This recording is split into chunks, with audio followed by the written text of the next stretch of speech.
Chapter 681. The onlookers who were watching the show were all confused and couldn't figure out what was going on. Xiaoyao couldn't help but be amused by their stupidity. She rested one hand on her waist and held the boy's hand with the other as she scolded, "Look at your foolish faces. Did you all think that our miss was randomly beating people up on the streets? This little boy was clearly abducted. Have you ever seen a mother use her own son as a cushion when she falls down? This child was fed a delirious poison, and it was our miss who gave him the antidote." Xiaoyao grumpily rebuked the passers-by. The onlookers were rendered speechless, and they all smiled sheepishly as they apologized profusely. Peony kicked the swindler couple and asked them where they had picked up the child. Only then did she take the boy and leave. The Crown Prince and Arbor prepared to return to the Hidden Night Pavilion, first to check on Aoya's injuries. "Keep an eye on the two of them. Just keep them half alive," the Crown Prince instructed with a cold expression before leaving. Huifeng immediately bowed his head slightly. The two of them left through the northern city gate, and the Crown Prince immediately summoned Little Seven. The moment the child appeared, Arbor immediately discovered that he had grown up quite a bit. He now looked like a 14 or 15-year-old youth. A pair of golden-red eyes swept over her, and he snorted. Arbor also snorted back at him. He wasn't even as adorable as He Qingwan. Mo Lian was baffled. Why were these two little fellows like black-eyed chickens the moment they saw each other and didn't like each other? Little Seven. Mo Lian stroked Little Seven's little head. "Let's go to Marshall Mountain." Seventh Yin pridefully turned his small face away and abruptly turned his head back to glare at Xiao Mu, who had cast her gaze over. "Be nicer to little Mo." Yin Chi couldn't help but roar at Arbor. He didn't even know how his master got through all those years. He missed a person so pathetically, thought of a person, and longed for a person to appear. It was heartbreaking to see such a master. Xiao Mu trotted all the way to Yin Chi and suddenly reached out to smack his head. "You rude fellow. Call me big sister. How am I not good to him? Why are you so annoying? Every time you see me, you either roll your eyes or roll your eyes." Xiao Mu pinched Seventh Yan's cheek forcefully with her small hand, turning his handsome face into a steamed bun. Seventh Yan was so angry that he was breathing through his nose. Mo Lian was busy separating the two little guys from each other. She kept comforting her baby. "Jojo, be careful. You can't beat Little Seven. Little Seven, you're not allowed to do anything. Let go." Classmate Little Seven was about to die from anger. This damned woman was so fierce that she wanted to kill him. She came up and pinched his face. It hurt so much. Arbor smacked him on the head. "Call me big sister. Damned woman." Thump, thump, thump, thump, thump. Little Seven reached out to hold his head. He was so angry that he wanted to immediately transform into his beast form and send her flying into the sky. But when he met Little Mo's warning gaze, he was a little scared. The little dragon was so angry. Big sister, stop hitting me. This damned woman." There were two small bumps on his head. "Wouldn't it have been fine if you had called me big sister earlier?" Arbor finally let go of this proud little dragon in satisfaction. Fierce woman. He had 8 lifetimes of bad luck to be her little brother. Chapter 682. Seventh Swallow angrily transformed into his dragon form and carried the two of them toward Wulawam Mountain. The Hidden Night Pavilion's capital branch was built deep within Wulawam Mountain. It had a steep natural barrier, so not many people could come here. There were only small groups of adventurers who didn't go deep into Wulawam Mountain. Most of them hunted in the periphery. Thus, the Hidden Night Pavilion had been stationed in Wulawam Mountain for many years, so it was relatively peaceful. Arbor followed the Crown Prince to a mountain wall and watched as the Crown Prince pressed his palm against a stone block. A stone door opened in the originally barren mountain wall. The two of them walked in hand, and Seventh Swallow angrily followed behind them. The inside of the stone wall was very spacious. The ceiling hung high, and the wall lamps reflected light. It was a different world. Hidden Flower walked over and bowed to the two of them. "Your Highness, Stay Up Late's injuries are quite serious." As he spoke, he brought the two of them to a small stone room. The moment Arbor walked in, he smelled a faint scent of blood. Stay Up Late was lying on a stone bed with his eyes closed and a thin blanket covering his body. Crown Princess, be careful. When Hidden Flower saw Xiao Mu walk to Aoya's side and lift his blanket, he hastily called out in shock.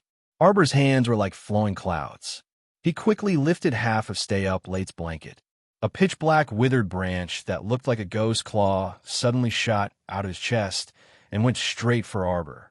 Xiao Mu harumphed coldly, and a jade-green tree branch abruptly shot out from her sleeve, ruthlessly lashing at those 5 ghost claws upon contact. Every time it struck, the ghost claw would twist a little, and the pitch-black withered branch would emit black smoke. Not long after, it was smashed into pieces by the emerald-green branch, falling to the ground piece by piece. Chocho, what the hell is this?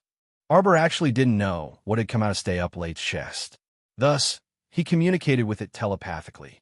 Chocho said, disdainfully, Master, this is an evil plant called the Ghost Claw Vine. It looks like a ghost claw and attacks very quickly. But if he meets Chocho, isn't a piece of cake? Arbor had long since gotten used to the smelly Chocho style of praising himself every 3 sentences. Prince walked over and looked down at the wound on Stay Up Late's chest. Jojo, how are you? It's okay. I'll give him an injection. The ghost-clawed vine in his body has also been removed. He will recover. Hidden Flower heaved a sigh of relief. The Crown Prince crushed half of the vine on the ground. I didn't expect that the Qin estate was still hiding a demonic cultivator. I really underestimated them. Arbor took out his needle bag. His hands paused for a moment. Qin estate? AOU is injured by someone from the Qin estate? That's right. The Crown Prince sneered and said, This time, we were 1 step behind. The people of the Qin estate were 1 step ahead of us in erasing all traces of their collusion with the Shuntian prefecture.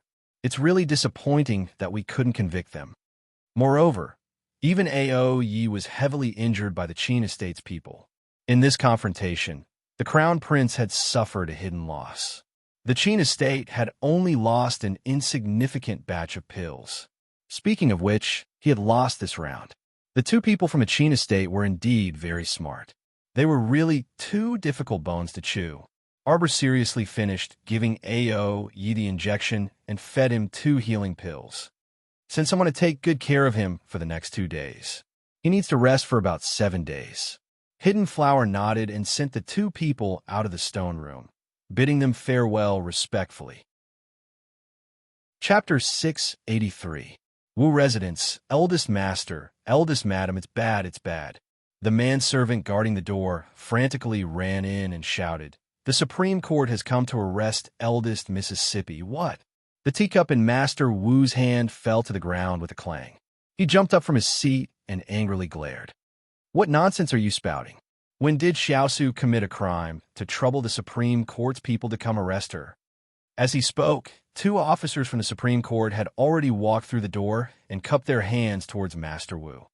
These lowly officers greet Sir Wu. Eldest Master Wu was precisely Princess Anam Wu Honma's direct elder brother. This person had been ignorant and incompetent since young. If it weren't for relying on his brother-in-law, the vassal king of Anan, and desperately begging for an idle 7th-rank official position, he would probably still be a nobody right now. The Wu family was used to having smooth sailing days. Although the old master's official position wasn't high, with the vassal king of Anan as his brother-in-law, who dared to be disrespectful to the Wu family. This was the first time that the Supreme Court had sent people to challenge them. Apologies, Sir Wu. These lowly officers are under orders to arrest Eldest Miss Wu. Please cooperate, sir. The 2 officers said with a fake smile. Impudent. Senior Madam Wu put on airs and angrily rebuked. What right do you have to arrest her? Our family Xiaosu is a pure and innocent maiden. So how could she follow you to the Supreme Court? We have an arrest warrant. Someone brought out evidence to say that your family's eldest Miss committed attempted swindling. With both the witness and material evidence, Eldest Miss can't deny it. Will Madam please not wantonly obstruct the Supreme Court from handling the case? Otherwise, you won't be able to explain yourself in front of the great king. Senior Madame Wu was so angry that she fell onto her stool. She looked at the two officers with reddened eyes before hastily turning to eldest Master Wu and calling out, "Master." Master Wu's lips also trembled, but he couldn't speak. Those two officers shook the arrest warrant in their hands and sneered, "If eldest master doesn't hand her over, then this lowly officer can't return to report on our mission. We can only go in and arrest her ourselves." A moment later, the pale-faced Wu Xiaosu was called to the main hall. Without saying a word, a servant came forward and put shackles on her wrists. Old Madame Wu screamed, "What are you doing? What did my daughter do? What right do you have to put her in chains?" "I'm sorry, Madame Wu." Young Miss Wu's attempted swindle was absolutely true. He was definitely going to jail. If you don't believe me, you can follow us to the Supreme Court. The Wu family seal was carved into the corner of the rice bag. The servant impatiently pushed aside Senior Madame Wu, who had pounced forward. "Eldest Miss is a mystic cultivator. In order to prevent her from escaping, I'm sorry, but I could only put on special shackles for mystic cultivators. Take him away. Mother, father." Wu Xiaosu's face was filled with fear and panic as she was dragged out by the two servants without any trace of politeness. Old Madame Wu almost fainted on the ground. She hurriedly grabbed the maidservant's hand and said in a trembling voice, prepare the carriage immediately. Go to the vassal king of Anan's estate." At dusk, the news of Princess Anam and Wu Homa bringing Senior Madame Wu into the palace to tearfully complain to Her Majesty the Queen, accusing the crown princess of abusing her power to bully others, had spread like wildfire in the palace. When the queen sent someone to the Qiao estate to invite the little girl had just returned to the estate for less than a quarter of an hour. When she heard the news, she didn't even lift her eyelids and only coldly instructed Xiao Yao, "Go call the steward over." Chapter 684. After Chang Zai hurried over, he greeted eldest miss with trepidation. Although this eldest miss was young, her aura was very frightening. Every time Chang Zai was in front of eldest miss, he didn't even dare to breathe loudly. In half a cup of tea's time, gather all the servants and maids in the entire estate. Arbor coldly said, "Bring me all the indenture contracts. Also, call the people from the broker house over." Chang Zai's heart thumped. How could he dare to hesitate? He quickly went to inform all the servants and sent someone to the broker house to invite people over. In the quiet courtyard, Arbor had someone bring a chair to sit in front of her. In front of her was a small table with a list of personnel. Chunying and Xiayun were the first to arrive. They ran all the way over, their foreheads covered in sweat. When they saw eldest miss sitting there and flipping through the list of personnel, they didn't dare to speak and just stood there obediently. Soon, half a cup of tea's time passed. Aside from Chunying and Xiayun, there was only the gardener Old Bai, the sweeping nanny Sun Yang, two maids from the outer courtyard, and two servants. The 8 people lined up in 2 rows and looked at each other in dismay. Arbor didn't say anything and ordered Xiao Yao to light an incense stick on the table. Her fingers lightly flipped through the list of personnel, occasionally raising her head to look at the people present. When the 2 incense sticks burned out, the last 2 servants who arrived late yawned and rushed over.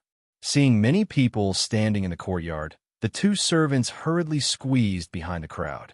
Compared to the other estates, the Qiao estate didn't have many servants. However, they also didn't have many masters. The eldest branch had a family of 5, while the second branch only had 2 people, so there were only 7 masters in total. Moreover, Xiaomu wasn't home all year round. Speaking of which, 15 to 16 servants were enough to serve 6 masters. Father Qiao, Mother Qiao, and second Uncle Qiao were easy to talk to.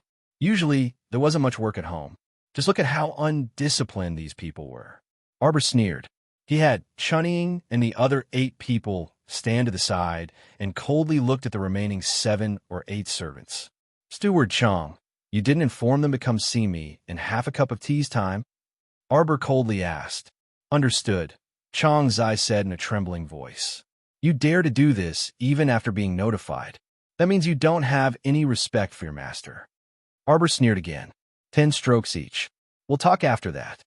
Those 7 to 8 boy servants and maids immediately panicked, but several black-clothed youths abruptly jumped out from behind Xiao Mu to suppress them, and they brandished their cudgels without any room for protest.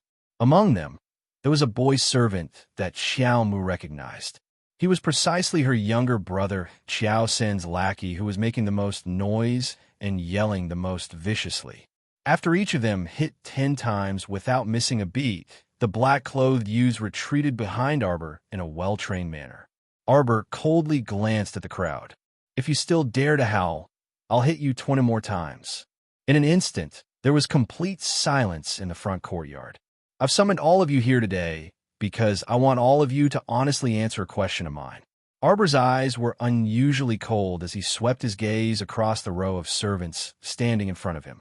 "A few days ago, someone sold information about my court to the eldest miss of the Wu family. They said that I was unreasonable, crafty, and cold by nature.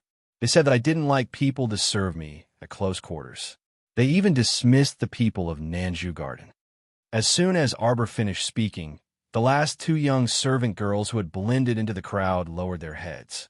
They couldn't help but tremble all over. Chapter 685. I'll give you a chance to live. Whoever stands out now and confesses honestly, I'll let her go. Arbor said coldly, "Don't wait until I drag you out. At that time, even the Heavenly Emperor won't be able to save you." The last angry shout spread throughout the courtyard. Everyone felt their chests tighten and couldn't help but tremble. This group of servants usually had nothing to do. They ate her Qiao Estate's things and used her Qiao Estate's things, but in the end, they still betrayed her. She told Wu Xiaosu that there were no more servants in her Nanju garden. Wu Xiaosu was sure that she would meddle in other people's business and save that woman. She made that woman beg her in front of everyone and told her to definitely accept that shrew for the sake of her face. TSK, what a fantasy. She wanted to trick her? She would let them, these repulsive people, taste their own bitter fruits first. You won't speak? 7 to 8 dictum talismans floated in front of her. Arbor shouted coldly, "I'll tell you. Wait until I personally find out who betrayed me. Then you will have no way to live. Eldest Miss, please spare us. Eldest Miss, please spare us." The 2 servant girls who were hiding at the back of the crowd finally couldn't withstand the pressure and scrambled forward. They cried and kowtowed repeatedly. Changzai, who was at the side, broke out in a cold sweat. His legs were like noodles, and his legs were trembling. These 2 audacious little girls really dared to provoke the lion in the sky. Arbor's eyes shot out a cold and sharp light. She hated betrayal the most in her life. Although these 2 servant girls' betrayal didn't cause her any real loss, this didn't mean that she would easily forgive them. She didn't fall into their trap because she was meticulous and saw through people. It could also be said that she had suffered in her previous life and accumulated experience. It wasn't because they were merciful. Originally, there was no grudge between them. However, for a small profit, Xiao Chun threw away his bottom line as a person. Don't talk so much in the future. Let them eat it. Arbor threw out 2 pills, and the 2 black-clothed youths immediately understood. They took the pills and stepped forward, grabbed the 2 frightened and trembling servant girls, and forced them to swallow the pills. The 2 of them became mutes on the spot, unable to speak. 2 pairs of frightened eyes, with a trace of resentment, stared at Arbor.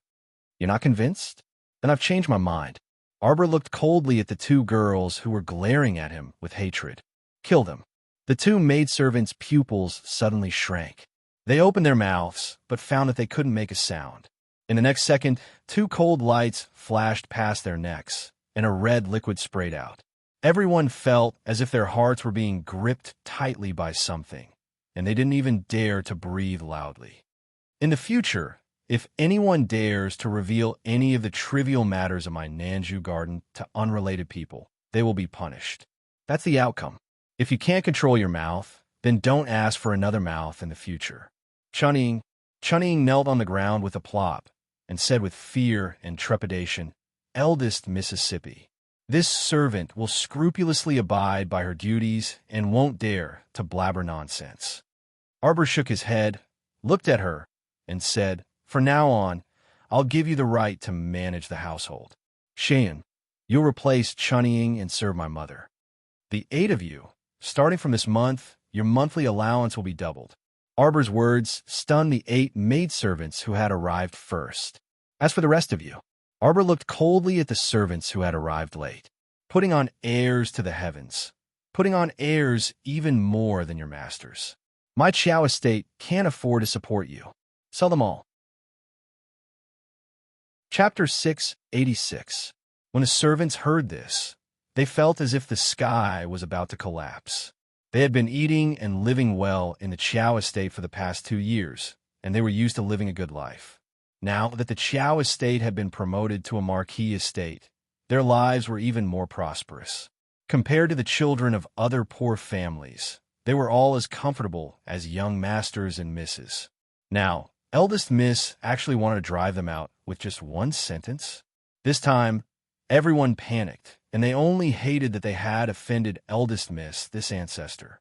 This ancestor wasn't as easy to talk to as the other members of the Chow family. She would poison them to mute them, kill them to kill them.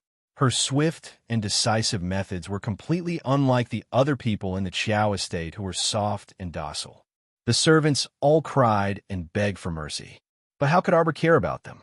She had given them a chance, but unfortunately, only half of them grasped it.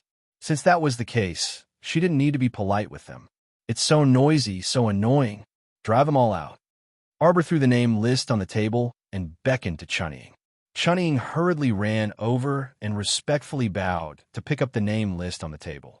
Cross out the names of the people who were driven out today. Also, check if there are enough people in the estate to clean. If there aren't enough, pick 2 or 3 honest people from the broker house. It doesn't matter if they are men or women, as long as they are willing to work hard. Yes, Mississippi, Chunnying was someone who could read. These 2 years, she had always been by Madam's side, helping to manage the household, so she naturally had some skills as a housekeeper. Arbor nodded. It will be the new year in 10 days. Tomorrow, go find a few people from the clothing workshop and buy 2 sets of winter clothes for the new year for each of the servants and boys. Calculate how much cloth is needed and report to me when the time comes. There is no harm in having more, but don't shortchange anyone.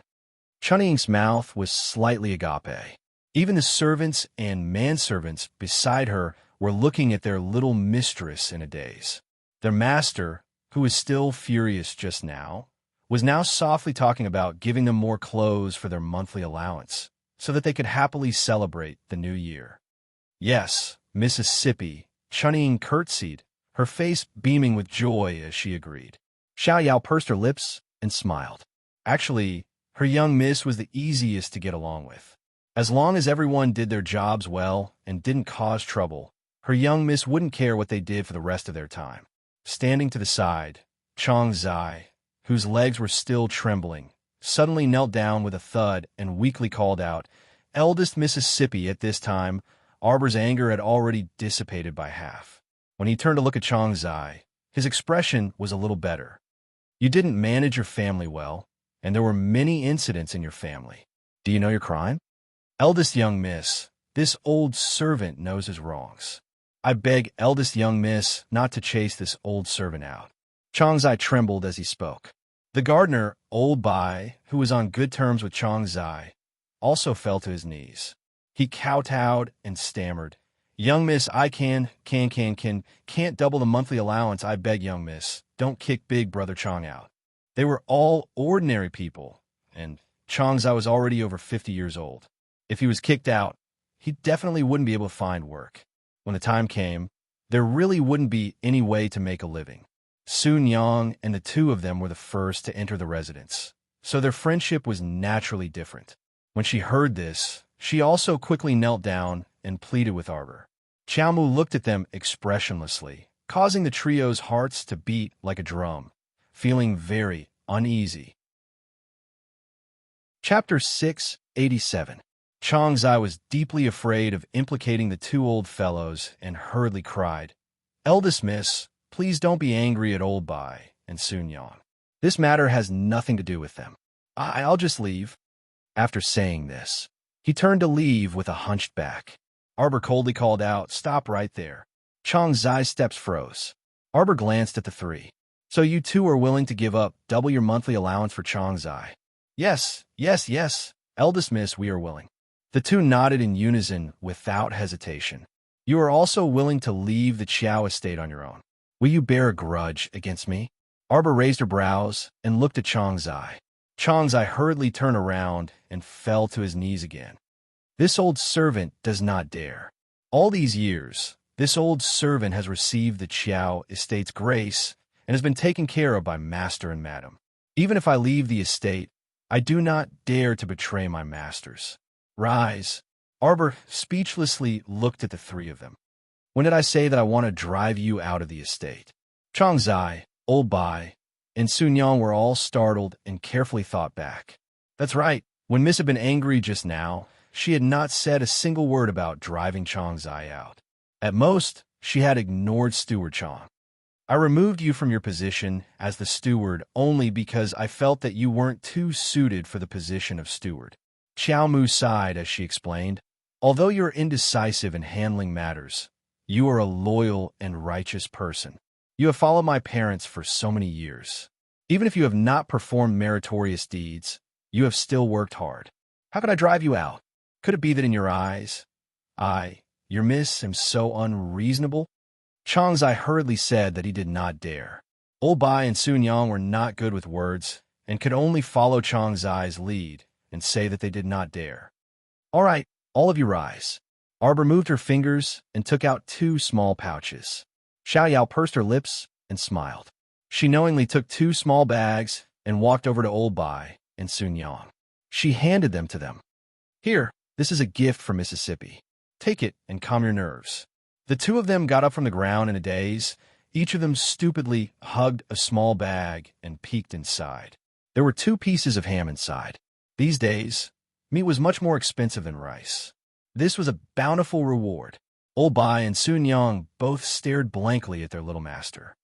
Chang Zai, you have 2 very good friends.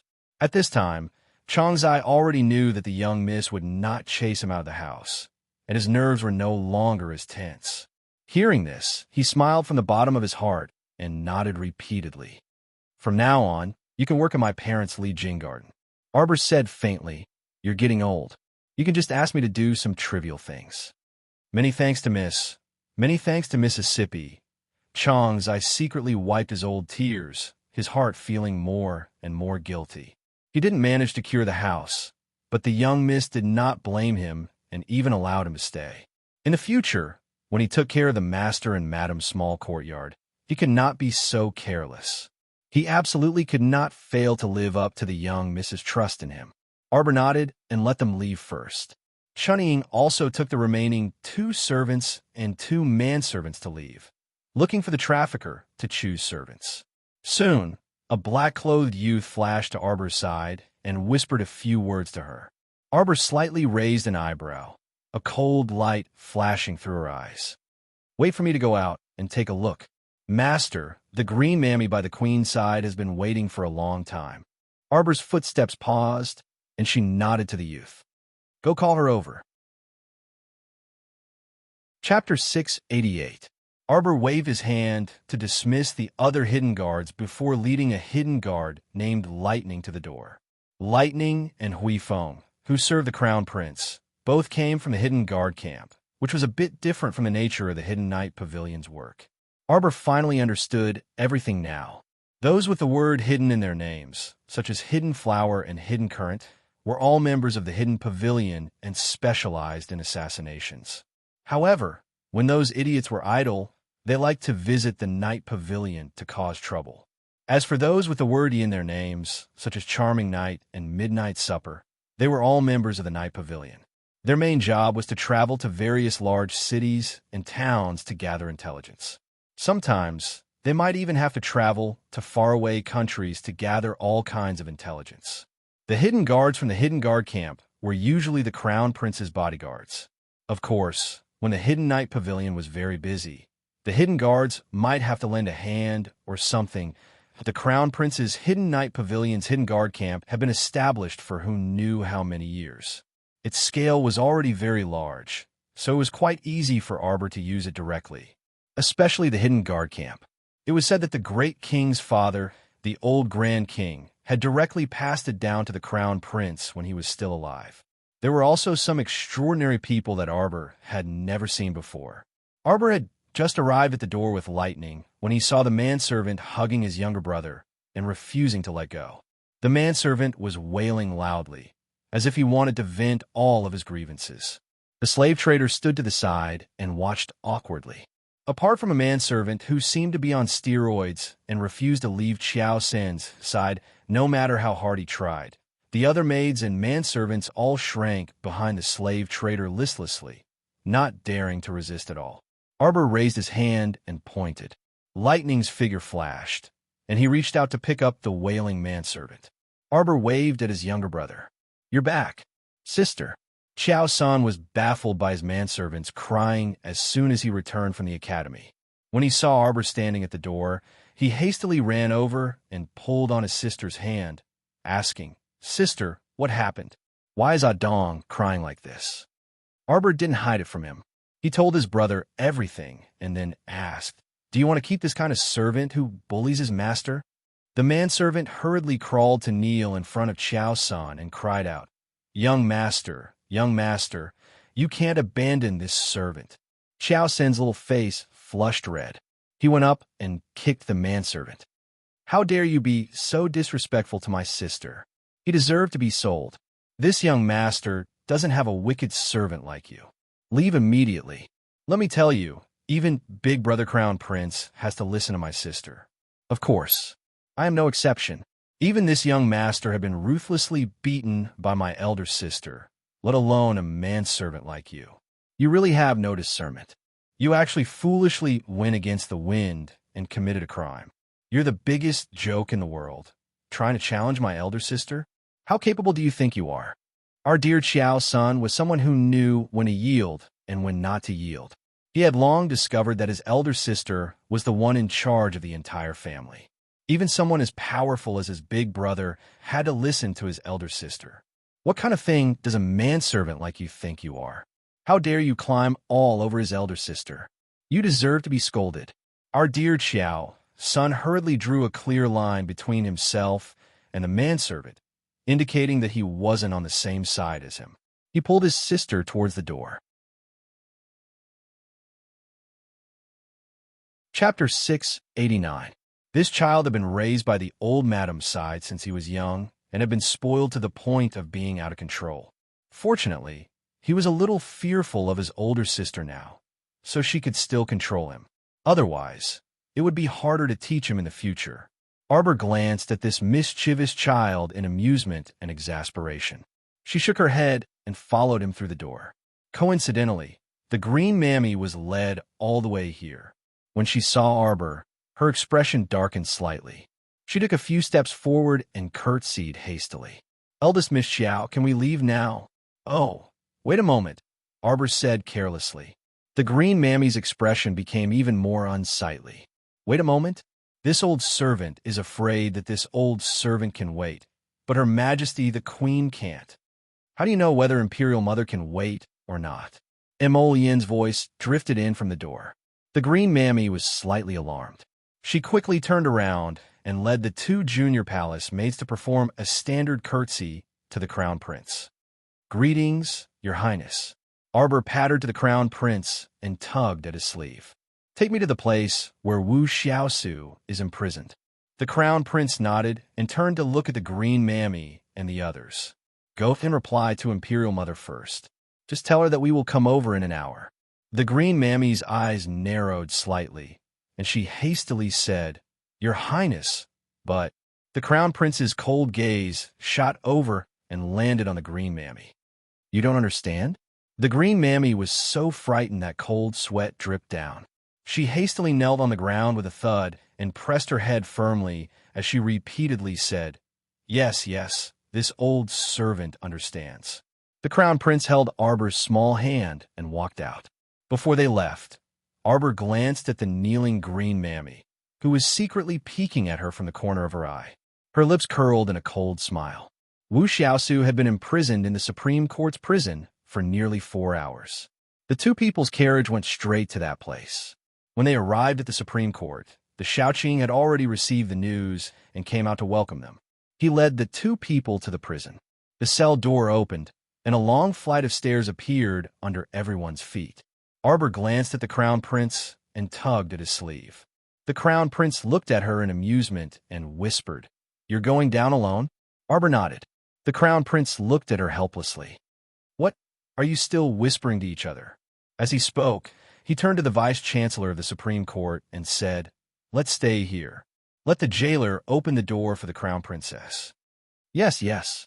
Xiaoqing nodded repeatedly and pointed to a jailer to take Arbor away. Just as Arbor was about to leave, he turned around, raised a small hand, and suddenly pinched the Crown Prince's face. He muttered, "I don't like it when she looks at you and acts pitiful." Thinking of Wu Xiaosu's little white flower appearance, crying endlessly in front of the Crown Prince, Arbor felt unhappy in his heart. After he finished speaking, he left the petrified Crown Prince, Xiaoqing, and the others behind and followed the jailer. Huifeng, what should he do when he suddenly discovered that his master was being teased? The Vice-Chancellor of the Supreme Court was nearly 40 years old and usually felt that he was quite up to date with the times. At this moment, he snapped out of his petrification and snuck a glance at the Crown Prince. When he saw the latter's smile and joyful expression, he instantly felt that his mentality had been through a lot. Young people nowadays really knew how to flirt with their partners. "Cough, Your Highness, how about we go up first? This humble subject will order someone to serve tea." He didn't know how long the Crown Princess was going to chat with Miss Wu, but he couldn't let the Crown Prince keep standing at the top of the stairs. Chapter 690. Duh. Crown Prince the Great? After calling him 3 times, the Crown Prince still didn't have much of a reaction and only kept smiling down on the side. Huifeng's mouth twitched, and he coughed lightly. Xiaoqing, go and prepare first. His Highness will be there in a moment." "Yes, yes." The Supreme Court's Xiaoqing hastily retreated. Huifeng couldn't help but cover his face. Oh no, Master was flirted silly again. The Supreme Court's Xiaoqing didn't see it, but when he looked over, he saw that Master's ears were red to sigh. These days were so hard.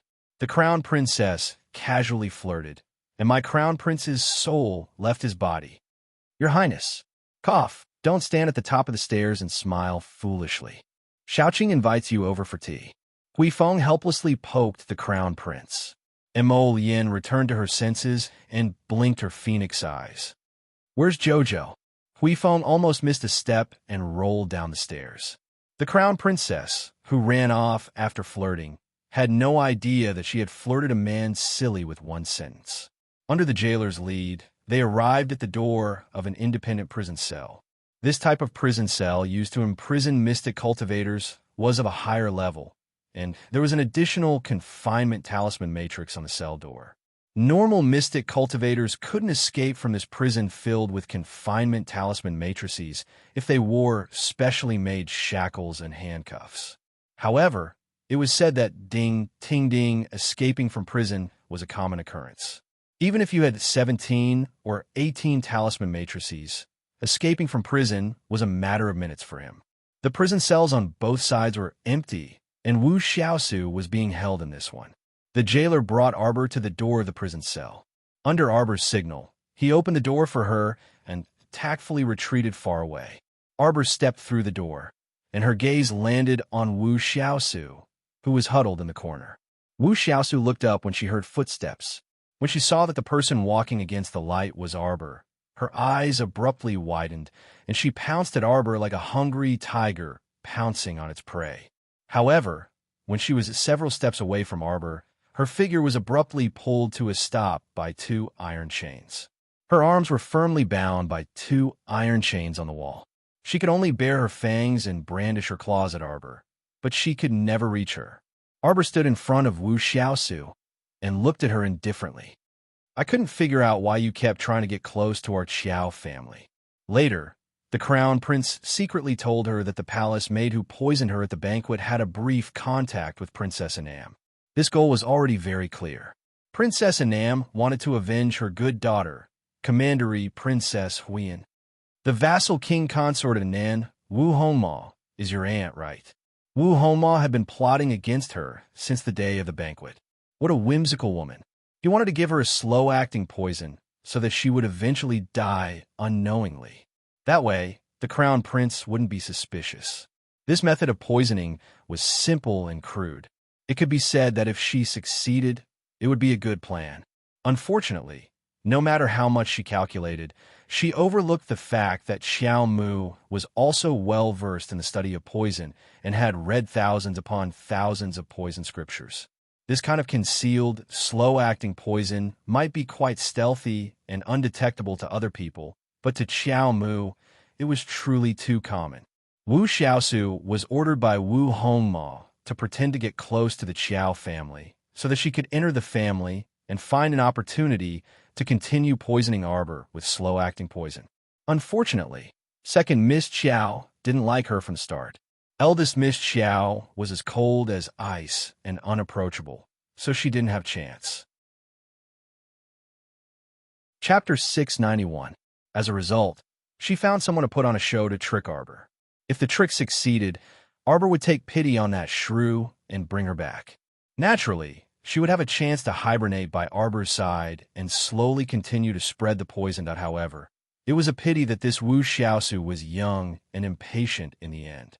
She was too impatient to handle matters properly, so Xiao Mu easily saw through her. Arbor flipped his hand, and a small golden cicada appeared in front of Wu Xiaosu's eyes. When she saw the golden cicada, panic flitted across her eyes. Her entire body shook as she howled.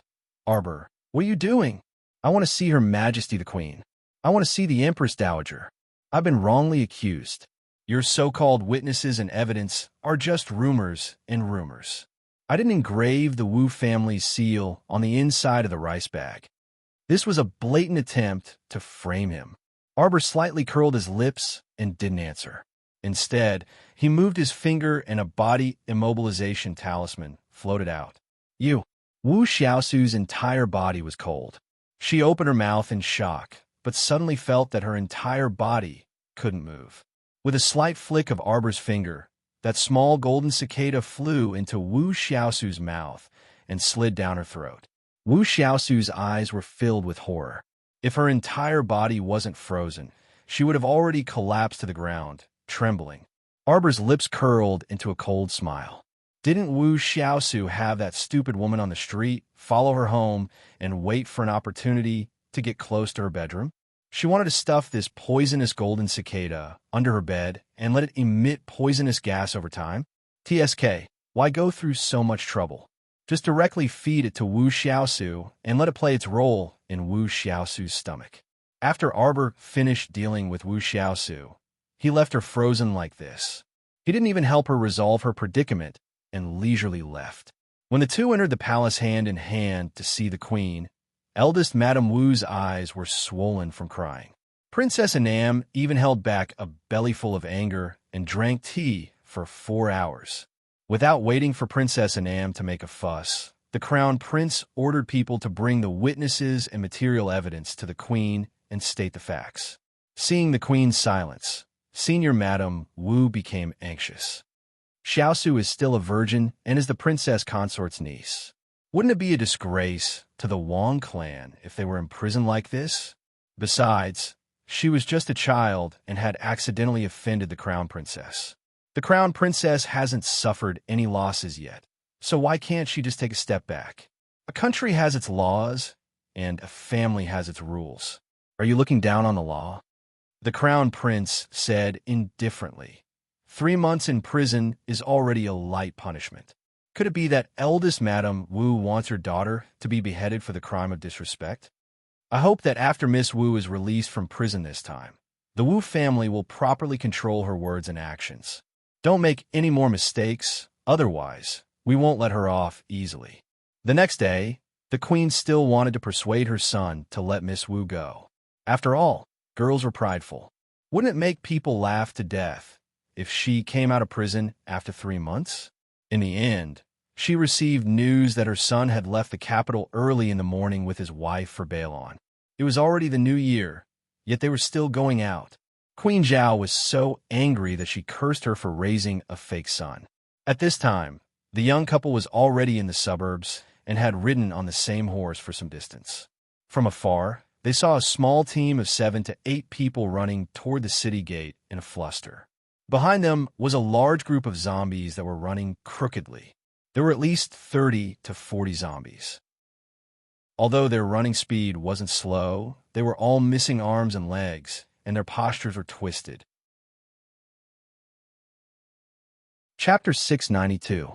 However, this batch of zombies moved at the same speed as a normal person. If there were no mishaps, it should be a batch of level 3 zombies. The squad of 7 to 8 people fled in a panic. From afar, they saw the crown prince and Arbor foolishly standing still with their horses in front of them. In their panic, they glanced at the two of them and silently criticized them. They felt that they were two young people who had been scared silly. Otherwise, why didn't they run when they saw such a large batch of zombies? They even foolishly placed their horses in the middle of the road. Why are there so many zombies? The little girl asked crisply. Arbor really hadn't seen so many zombies moving together in a long time. In the area around Guanlan City, there were basically mystic cultivator squads going out on missions every day to purge the nearby zombies. It was already good enough to occasionally see 1 or 2 zombies on the road, so it was truly surprising to see such a small batch of zombies. These people's luck was really good. Seeing the 7 to 8 people running closer and closer, Arbor stared at the tall, plump, middle-aged uncle in the lead with a slightly strange gaze. "Captain!" A fierce scream came from behind him. The tall fatty turned around and saw a tall zombie missing an arm already close to the back of his head. 2 protruding fangs appeared in its huge mouth, looking especially cold and eerie. "Fuck!" Without any explanation, the tall fatty raised the fire tongs in his hand and firmly smacked the pouncing zombie's face. The zombie's eyeball immediately flew out of its left eye socket. "Hurry and run, little girl." A chubby Annie beside the tall fatty was also doing her best to run.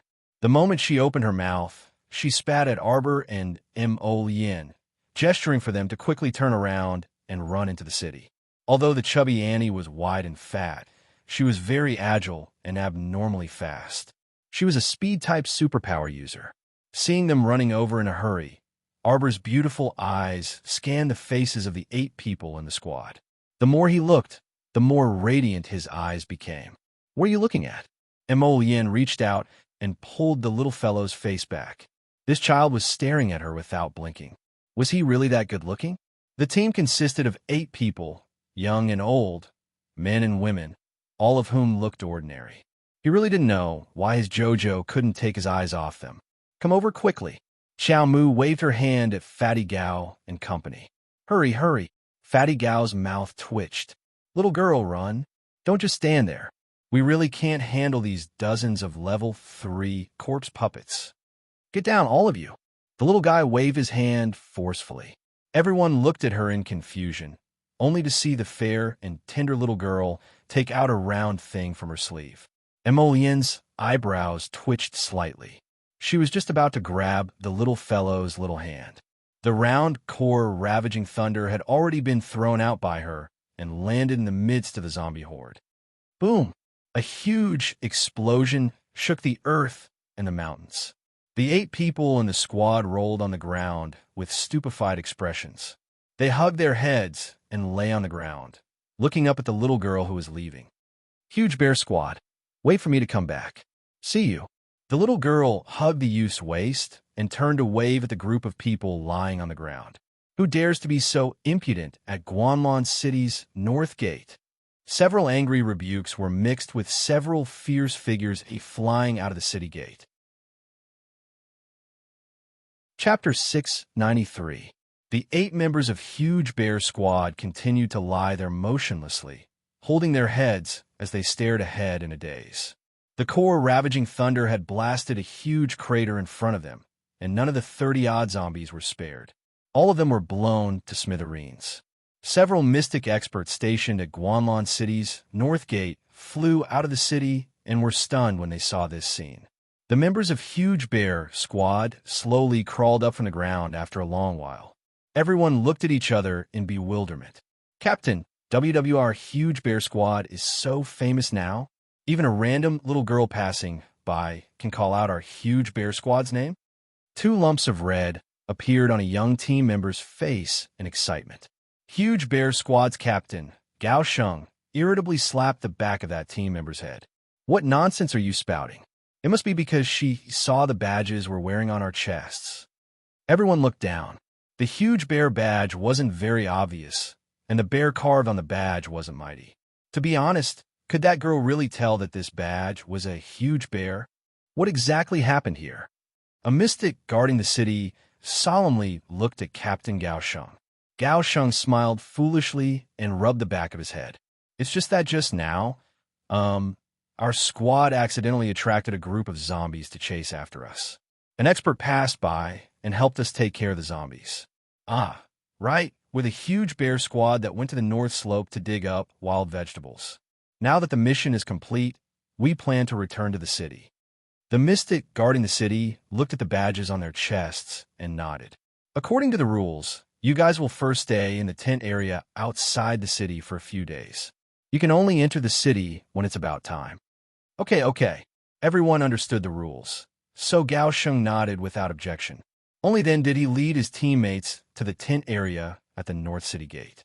Besides, after the little fellow did something bad, the Mole Yin knew that this action would definitely alarm the city guards, so she quickly rode away with this little ancestor. Arbor was in a great mood and was snickering like a little mouse the entire way. Mole Yin helplessly stroked the little fellow's head. With such a loud explosion, the nearby zombies have all been drawn over. Arbor turned his little head to look at him. Action teams have missions to do, so they can eat. Moreover, there were probably less than 100 undead puppets within 100 miles of Guanlan City. The ones that needed to be cleaned up had all been cleaned up by the operation teams. Mo Yin couldn't help but laugh. Do you want little Seven to take us there? No need. Didn't you say that it would take less than a day to ride a horse to Bailon City? Yes, at this speed, we'll be there in the evening. Then let's take a look along the way. The little fellow took out a packet of osmanthus candy from her pocket and put one in Mo Yin's mouth. Prince Mo couldn't tell what the candy tasted like, but the little girl's soft and greasy little finger brushed against his lips. It felt soft and was incredibly sweet. On the other side, at the marquee of Jiuen's estate, a quick-witted boy servant quickly walked into the hall and saluted the lord and madam at the head of the table. Lord and madam, there are guests outside who claim to be members of your family. Xiao Zhongbang, who had just finished eating and was looking at his son's recent homework, paused while holding a book. Wei Ziqin also looked up and couldn't help but frown.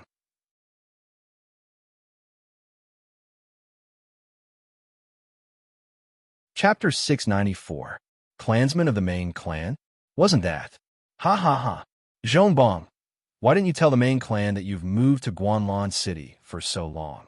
A laugh came from outside the door. You can't just barge in. The sound was mixed with the footboy's anxious cry. Master, madam, they. Xiao Zhongbang looked up and saw an elderly man in his 60s leading two middle-aged men who were slightly older than him through the door. The elderly man smiled and nodded repeatedly at him. Clan head, Xiao Zhongbang and his wife stood up and greeted the elderly man with an indifferent expression. They waved their hands to dismiss the footboy. It wasn't that they hadn't contacted the main clan after moving here for so long. It was that when they had moved here back then, the husband and wife had brought gifts and visited with Xiao Zhongxing the next day, wanting to contact the main clan. In the end, they had been stopped outside by several snobbish gatekeepers. At that time, Xiao Zhongbang and Xiao Zhongbang had even met the middle-aged man on the left behind the elderly man. When that person heard that they were a branch of the Qiao clan from Quoto village, he didn't even look at the husband and wife and directly had them driven away, not even allowing them to finish speaking. This matter had left a shadow in the hearts of Xiao Zhongbang and his brother. In the 2 years since they had moved to Guanlan City, they had never paid a visit to the Qiao clan's main clan head again. Hey, why are you treating me like an outsider by calling me clan head? The Qiao clan's main clan head, Qiao Dongbua, smiled and waved his hand. Zhongbang, I also watched you grow up. In terms of seniority, I am your eldest uncle. There's no need to treat me like an outsider by calling me clan head. Xiao Zhongbong said neither coldly nor warmly. I don't dare. We two brothers are farmers from Quoto village in a remote and desolate area. We don't dare to have any relationship with the main clan. If there's nothing else, please leave. Clan head Xiao Dongbu's old face stiffened. The two middle-aged men behind him were furious, especially the man on the left. When he heard Xiao Zhongbong's voice, he realized that he had met this person 2 years ago. However, at that time, Xiao Zhongbong and his wife were dressed very plainly. At first glance, one could tell that they were country bumpkins from the countryside. Unlike now, they were dressed in silk and satin. Zhongbong, we are all clansmen of the same clan. There is no need to be so calculative. Clan head Xiao Dongbu said with a calm face. What happened 2 years ago? It's all because of that little servant boy who was guarding the door. He didn't understand the ways of the world. Don't worry, I'll deal with him as soon as we get back. No need. Xiao Zhongbong waved his hand, turned around, and pulled his wife into the inner hall. I'm sorry, I have something to discuss with my wife, so I won't see you off. This old man still dared to bring up the incident from 2 years ago in front of them, which meant that he already knew about it. However, at that time, Xiao Zhongbong and his brother were only good-for-nothings in the main clan's eyes. How could the main clan ever care about them? Xiao Dongbu was so angry that his mouth crooked, and he brought his 2 sons out of the marquis's estate with his tail between his legs.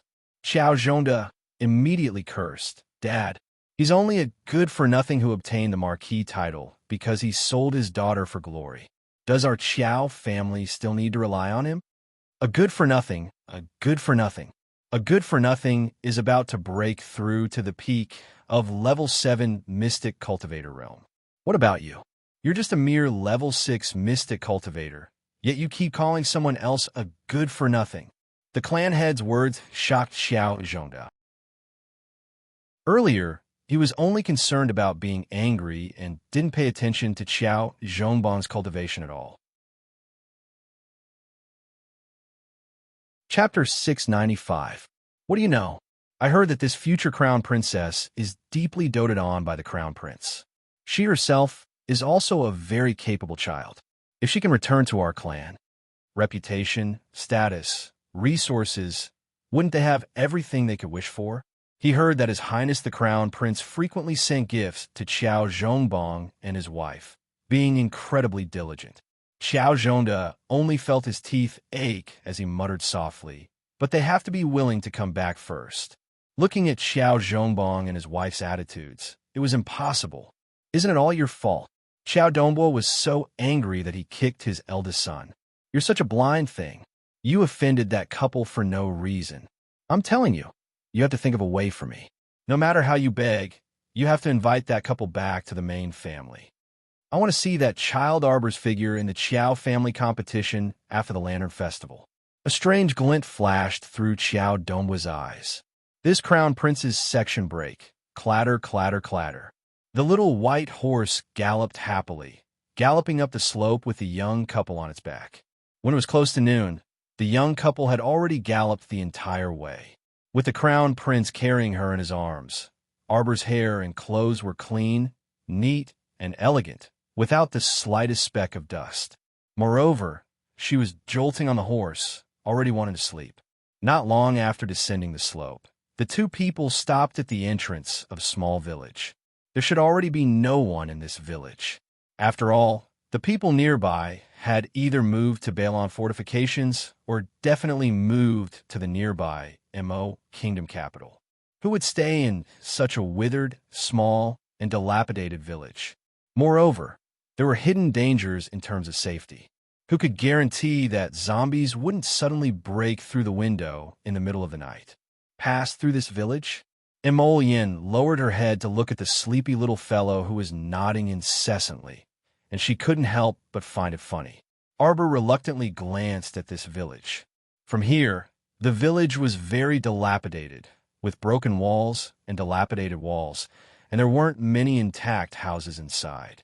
Isn't it closer if we go from here? It should be. Emolien nodded, but this village looks a little spooky. Don't be afraid. How am I scared? Arbor snorted and looked down at the little white snake that poked its little head out of his waist pocket. She had mentally prepared herself for half a day before she finally made up her mind to bring the little white snake along. There was no other reason. She had to work hard to get rid of the psychological shadow of the past. She couldn't just run away in fear when someone threw out a Shin bee snake when she was fighting with someone in the future. This was too fucking cowardly. He had to overcome it. In addition, the little white snake kept looking at her with a pitiful gaze that said, "Please don't give up." Xiaomu felt a little helpless. Along the way, the little white snake was very obedient. It curled up in her waist pocket and poked its little head out to look at the scenery. It didn't make a single sound. Arbor subconsciously reached out and stroked the little snake's round head. The little white snake immediately rubbed its head against her small hand excitedly. At this time, Prince Emo had already urged his horse into the village. As soon as the two entered the village, they thoroughly sensed the desolation of this place. Let alone people, it was impossible to even have a single bird in this kind of place. To put it bluntly, even a mouse would probably starve to death if it took root here. Arbor's large eyes darted back and forth, blinking nimbly. Suddenly, she heard a faint sound. Chapter 696. The two of them turned their heads and instantly saw a bony claw reaching out from the crack in the wall. The claw was black and thin, covered in blue veins, and looked especially frightening. If a normal person saw it, they would fall off their horse in fright. But the young couple only looked at each other, then continued to watch the hand slowly reach out from the crack in the wall. Then came half a head covered in dust and dirt, and half a body so thin that it was all skin and bones.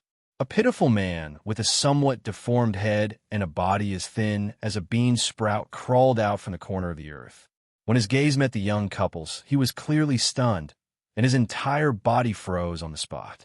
There was actually someone here? Arbor carefully looked at the person, and after examining him, he confirmed that this was a person and not a corpse puppet. Although he looked a little deformed, he was most likely skinny from hunger. His eyes were strong, and his limbs were agile, so he was clearly not a corpse puppet. Emo Lien reached out and grabbed, and the man who was so thin that he was almost out of shape was brought up in front of him. "Who are you? Why are you hiding there so sneakily?" That person called out, "Ba-ba-ba-ba," twice, and his face revealed a slightly frightened expression. He repeatedly kowtowed to the two of them and begged for mercy. He was actually a mute hiding in this shabby village and still being able to live for so long. It was really unknown how he spent his days to become so thin. Emo Lien flipped off his horse and walked over to the crack in the wall that the mute had crawled out from to look. There seemed to be a cellar down there, and the mute probably slept in that cellar every day. "I'll go down and take a look, Jojo." Emo Lien pointed down. Arbor nodded and retracted his gaze to look suspiciously at the mute. "Are you really a mute?" The mute made two short ah sounds, and his voice was also very hoarse. Arbor flipped his finger and suddenly threw a body securing talisman at him. Suddenly, the mute nimbly dodged to the side and fiercely dodged the talisman. He flipped his hand and threw a handful of dust at Arbor. Arbor's lips curled into a sinister smile. With a light swipe of his fingertips, several streams of water rushed out, directly washing away all the dust that Mute had scattered over.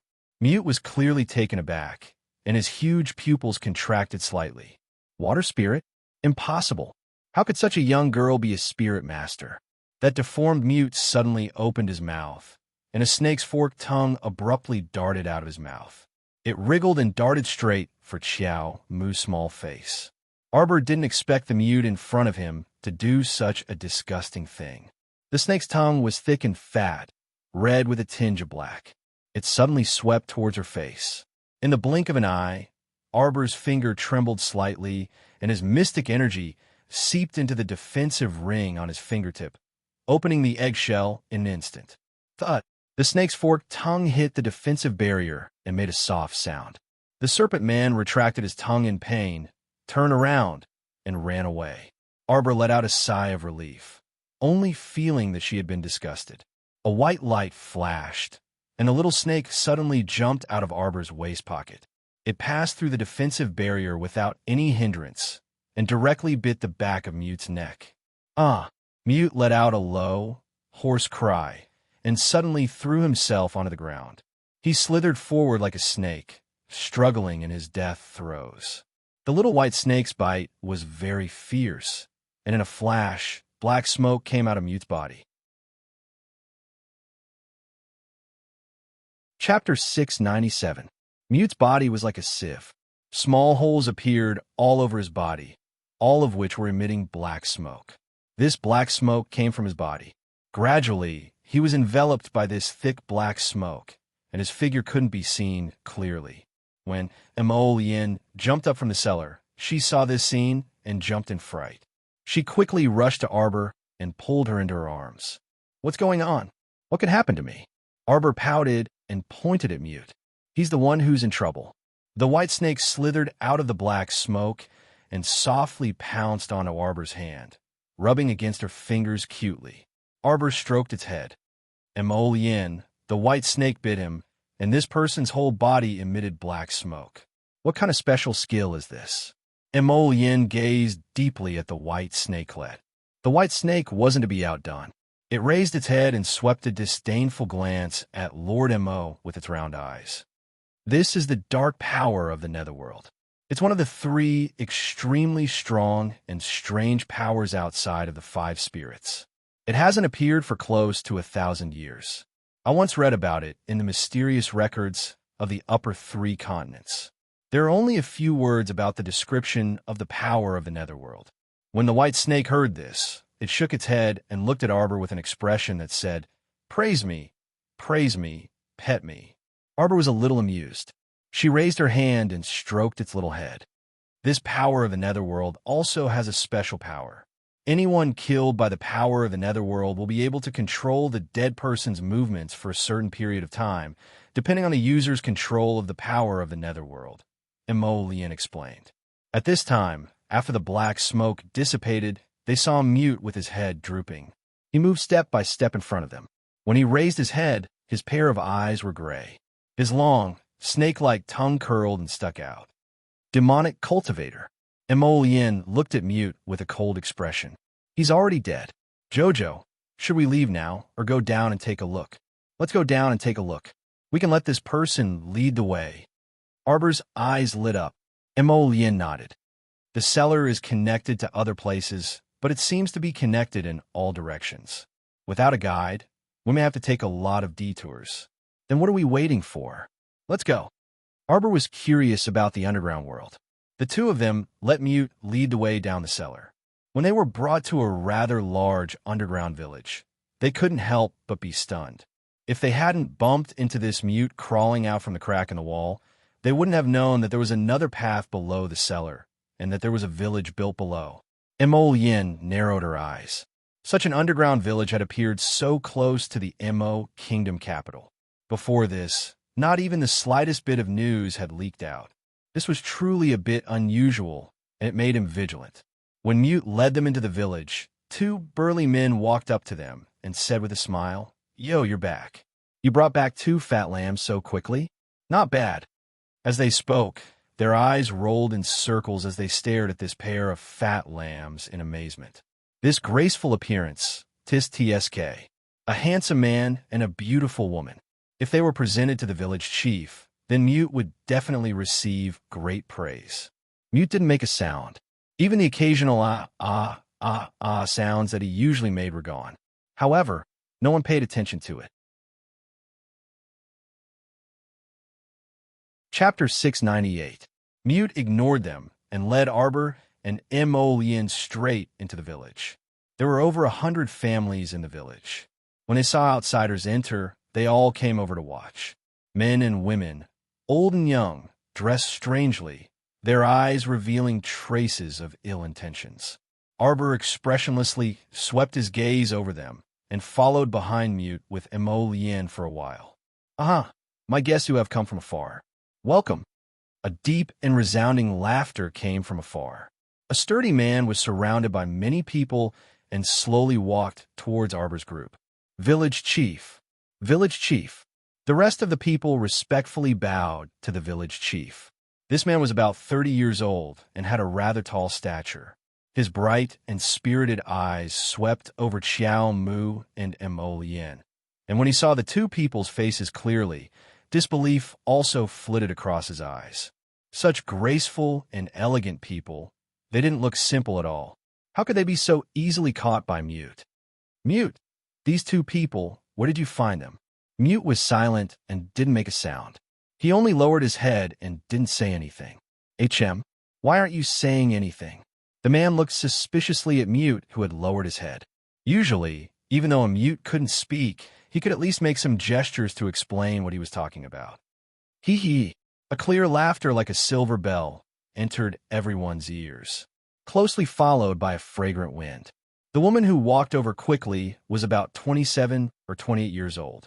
Her voluptuous figure was tightly wrapped in a thin red short skirt. She was dressed in an exotic attire, revealing two long white legs. Io, where did such a cute little girl come from? Come to big sister quickly. That woman twisted her snake-like waist and swept in front of Arbor like a whirlwind.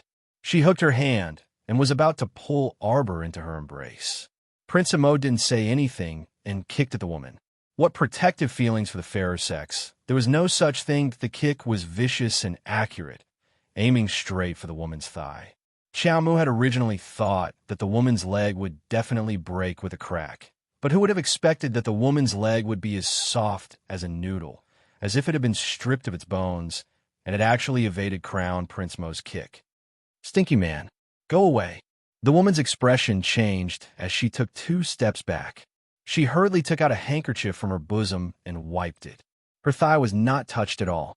Arbor, this was the first time she saw a woman who hated the Crown Prince so much. The Crown Prince's expression was also very ugly. He pulled his baby into his arms with one hand and raised his other hand to gently pat her back to comfort her. The big man looked at Mo Lien and Arbor with even more confusion. Just as he was about to speak, he saw a short man who quickly jumped over and landed in front of them. Rabbit 3, what's the matter?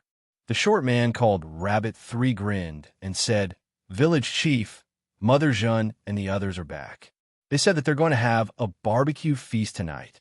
Let everyone in the village get ready. Okay, everyone cheered in unison, as if that barbecue feast was very interesting. Arbor's eyes flashed slightly, and he secretly poked Little Snake with his finger. The little snake gave Mute an order, and Mute lowered his head, bringing the two of them back to his house. The village chief and the others were busy preparing for that barbecue feast and didn't make things difficult for them.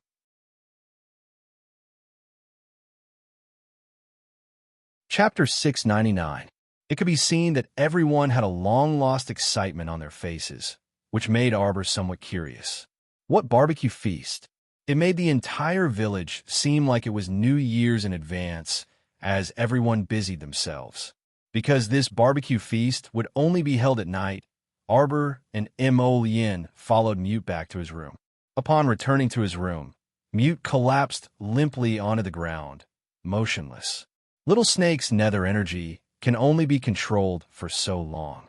We have to be careful in our actions from now on. Mo Lien grasped Arbor's small hand and said, This village is very strange. I took a look.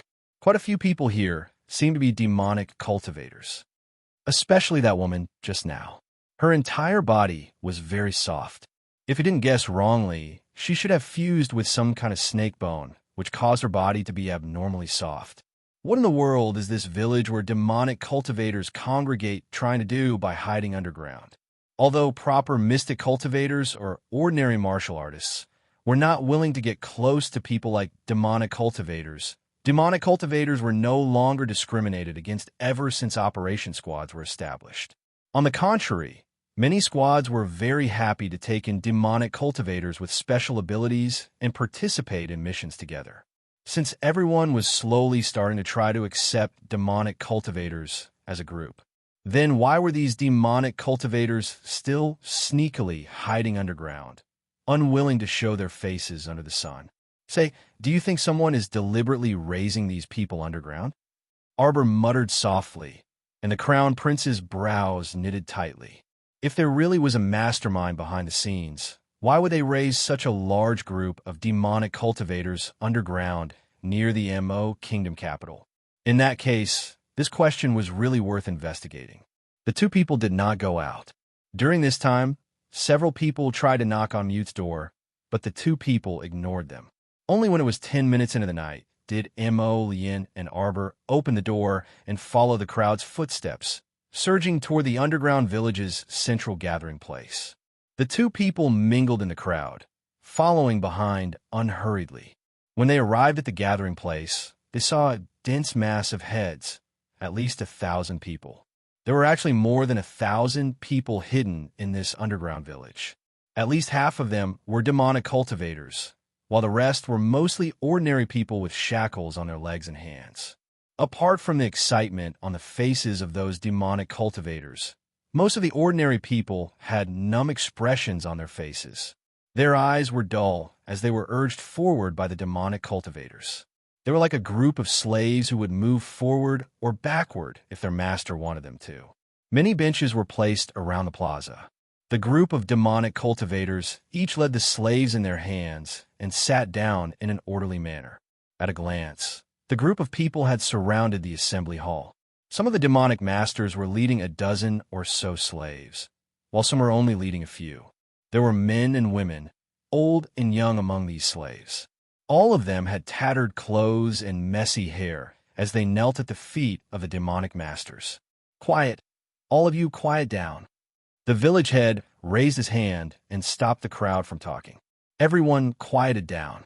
That snake beauty from before swayed her slender waist as she walked forward with her clothes exposed.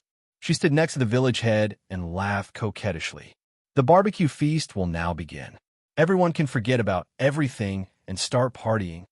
Everyone let out excited shrieks as they vigorously swung the long chains that were leading the slaves. Chapter 700. The sound of rolling wheels rolling on the ground came in their direction. Arbor and Mo Lien raised their eyes, only to see 3 enormous grills being pushed out. The so-called barbecue was 3 people skewered on the grills. 2 ordinary people with numb expressions stood on both sides of the grills, continuously flipping the skewered people on the grills. Arbor almost vomited when she saw it, her little head suddenly burying into the Crown Prince's embrace.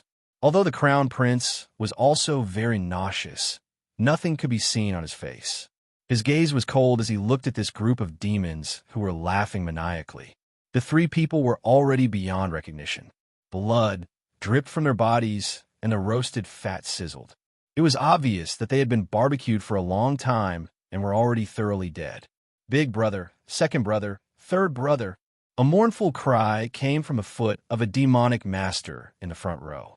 A slave led by that demonic master suddenly rushed forward, roaring angrily as he wanted to pounce on the 3 grills. A female demonic cultivator who was holding the chain suddenly pulled on the metal chain with a chuckle. After a series of clangs, the bald little fatty who had been calling for his brother was pulled to the ground with a bang. He smashed the ground with both his hands in anger and despair as he cried bitterly. "Aha!" The female demonic master laughed enchantingly. She got up and tugged on the iron chain in her hand, dragging the bald brat to her side. Sharp spikes abruptly shot out from her 5 fingers, and she grabbed a piece of flesh from the brat's arm with a whoosh. "Brat, you should thank me for not handing you over for tonight's barbecue feast." "Ah ha ha!"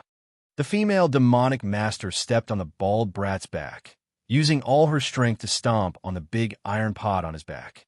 She giggled as she trembled. "What big brother, second brother, third brother? You are now my little slave. You only have a master." "Ah ha ha ha!" Arbor poked her little head out from Mo Lien's embrace. Her fists involuntarily clenched tightly. Mo Lien, who could sense the change in her mood, hurriedly reached out to pacify her, whispering in her ear, "Wait a moment." Ah. The iron pot brat let out a series of roars and cries of despair as he was stepped on by the female demonic body master. His 10 fingers continuously dug into the ground. "TSK, how boring. You only know how to scream at the top of your lungs.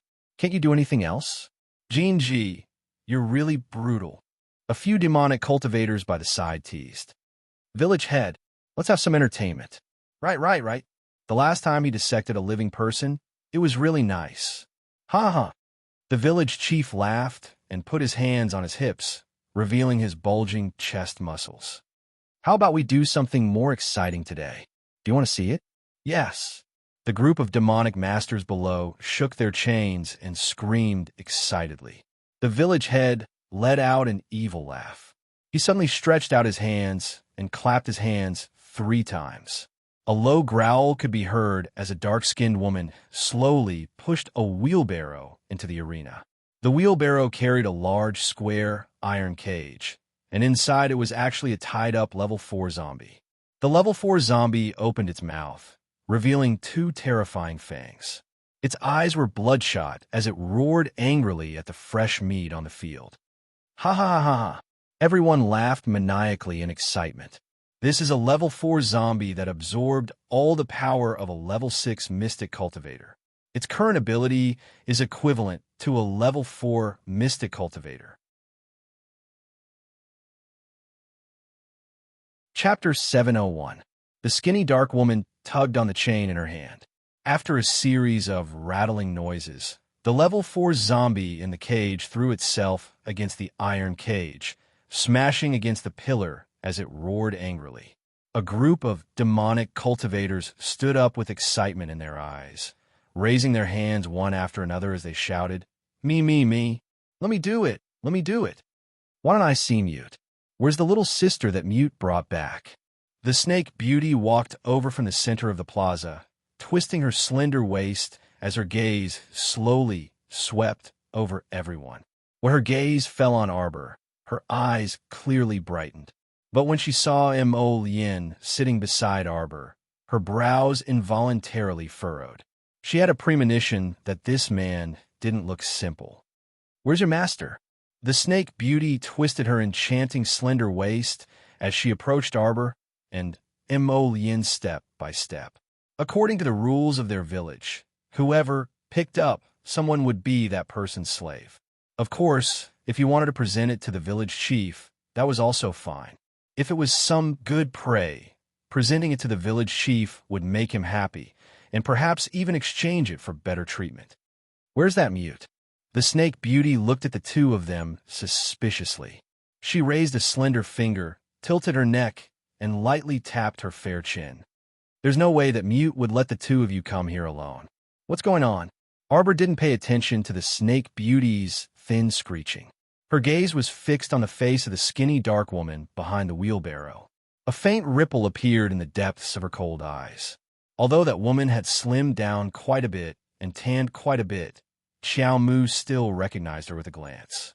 The skinny dark woman gestured for the two of them to come forward and drag the level 4 zombie out of the cage. That level 4 zombie shook its 2 arms with all its might, vainly trying to break free from its bindings. Its 2 tightly bound claws were twisting and scratching randomly. The 2 demonic cultivators wore iron wrist guards on their arms, so they weren't afraid of the level 4 zombie's touch, but their faces still carried a bit of disgust. Ha!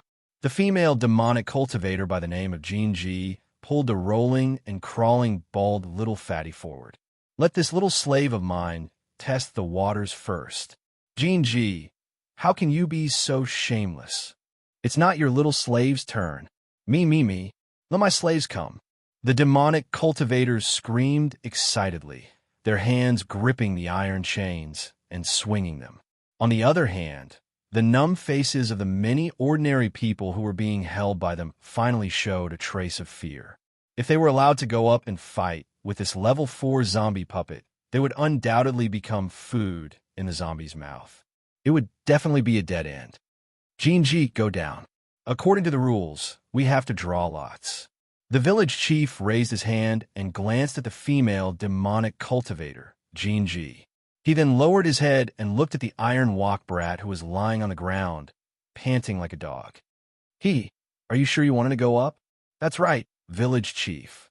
Jinji raised her chin high. I've helped Mother Zhen catch many lambs these past few days. Even if there's no merit, there's still hard work. Can't you agree to such a small request? The skinny dark woman by the name of Mother Jeanne didn't even bat an eyelid. She only pulled the iron chain in her hand. Anyone is fine.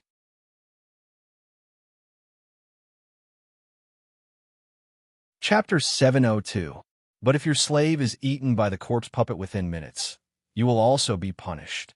Mother Jeanne says with a sneer. That's right. The crowd of demonic cultivators below churns and screams. We want to watch an exciting match. That's right, that's right. If there's nothing to watch, you will also be punished. Go down, Jinji. Don't talk about a minute. I think your little slave won't even be able to hold on for a second. Facing such a strong level 4 corpse puppet, how can the bald little fatty be its opponent? Hearing that, Jinji is very angry. She heavily kicks the bald little fatty. You better buck up. Go up. If you dare to lose within a minute, I will skin you alive. The bald little fatty groans and slowly climbs up from the ground. He shakes the chains on his hands, and his eyes emit a crimson cold light as he stares fixedly at Jinji. That's right, it's this kind of warlike gaze. Jinji smiles enchantingly. She stretches out her hand and pats the little fatty's chubby face. She giggles and says, I think highly of you, little fatty Gidge. You can definitely do it. Bah! The bald little fatty spits at her. Everyone bursts into laughter. Jinji's face instantly turns green. Without thinking, she swings a slap towards the little fatty's face. Slap! The little fatty straightens his neck and gnashes his teeth as he stares fixedly at Jinji. Right now, the depths of his heart is filled with hatred. This group of filthy, perverted, and twisted bugs. They killed 3 of his brothers. He hated that he couldn't drink their blood and eat their flesh. He wanted to grind all of their bones and scatter their ashes. Let the little fatty go. Let the little fatty go. Ha ha! This group of neurotic demonic cultivators start to shout again. They excitedly clap their hands and vigorously cheer for the bald little fatty. Look, the little fatty is carrying a big iron pot on his back. He should be a chef. Ha ha ha ha ha. Arbor's gaze falls on the bald little fatty. She has also met this little fatty once. It was that day when she made up her mind to leave Paradise Planet. As he descended from the snowy peak, he saw the little fatty Zhang Yu and a few of his brothers. At that time, the 4 of them wanted to go to the snow-capped peak to dig something. For a moment, she wanted to kill them, but then she let them go. It was only because this Zhang Yu had a history with the Holy Water sect when he was young. But they didn't expect that the world would play tricks on them. They were allowed to live, but they still couldn't escape the fate of being slaughtered by the strong. At this moment, only the little fatty Zhang Yu was left in the 4-man adventurer team. His 3 brothers had all become food on the disgusting grill. These deranged demonic cultivators simply could not be called human. Activate the defensive barrier. At the village chief's command, for level 6 mystic cultivators wielding defensive mystic weapons walked forward. At the same time, they injected a wisp of mystic energy into the defensive mystic weapons. Faint rays of light crisscrossed in all directions and propped up a defensive barrier in the center of the plaza. The village chief crossed his arms and looked at the little fatty in amusement. Old rules. If you can survive this game, then we'll let you leave this place. Oh. The demonic cultivators below all let out excited shrieks. This sideshow truly made people so excited that their blood was boiling. Chapter 703. Little girl, are you also mute? The snake beauty glanced at Arbor and Mo Lien with a strange gaze. She shot a glance over, and one of the ordinary people mixed in with the crowd received her instructions and quietly went into hiding. Arbor slightly hooked up the corner of her lips. Stupid woman. Even if they killed someone, they wouldn't let the mute's corpse lie in his own house for nothing. Of course, they would use some medicine to dissolve it. Wouldn't it be a bit too late to find a mute now? Since little girl is also interested in this game, then okay, big sister won't hinder you from watching the show.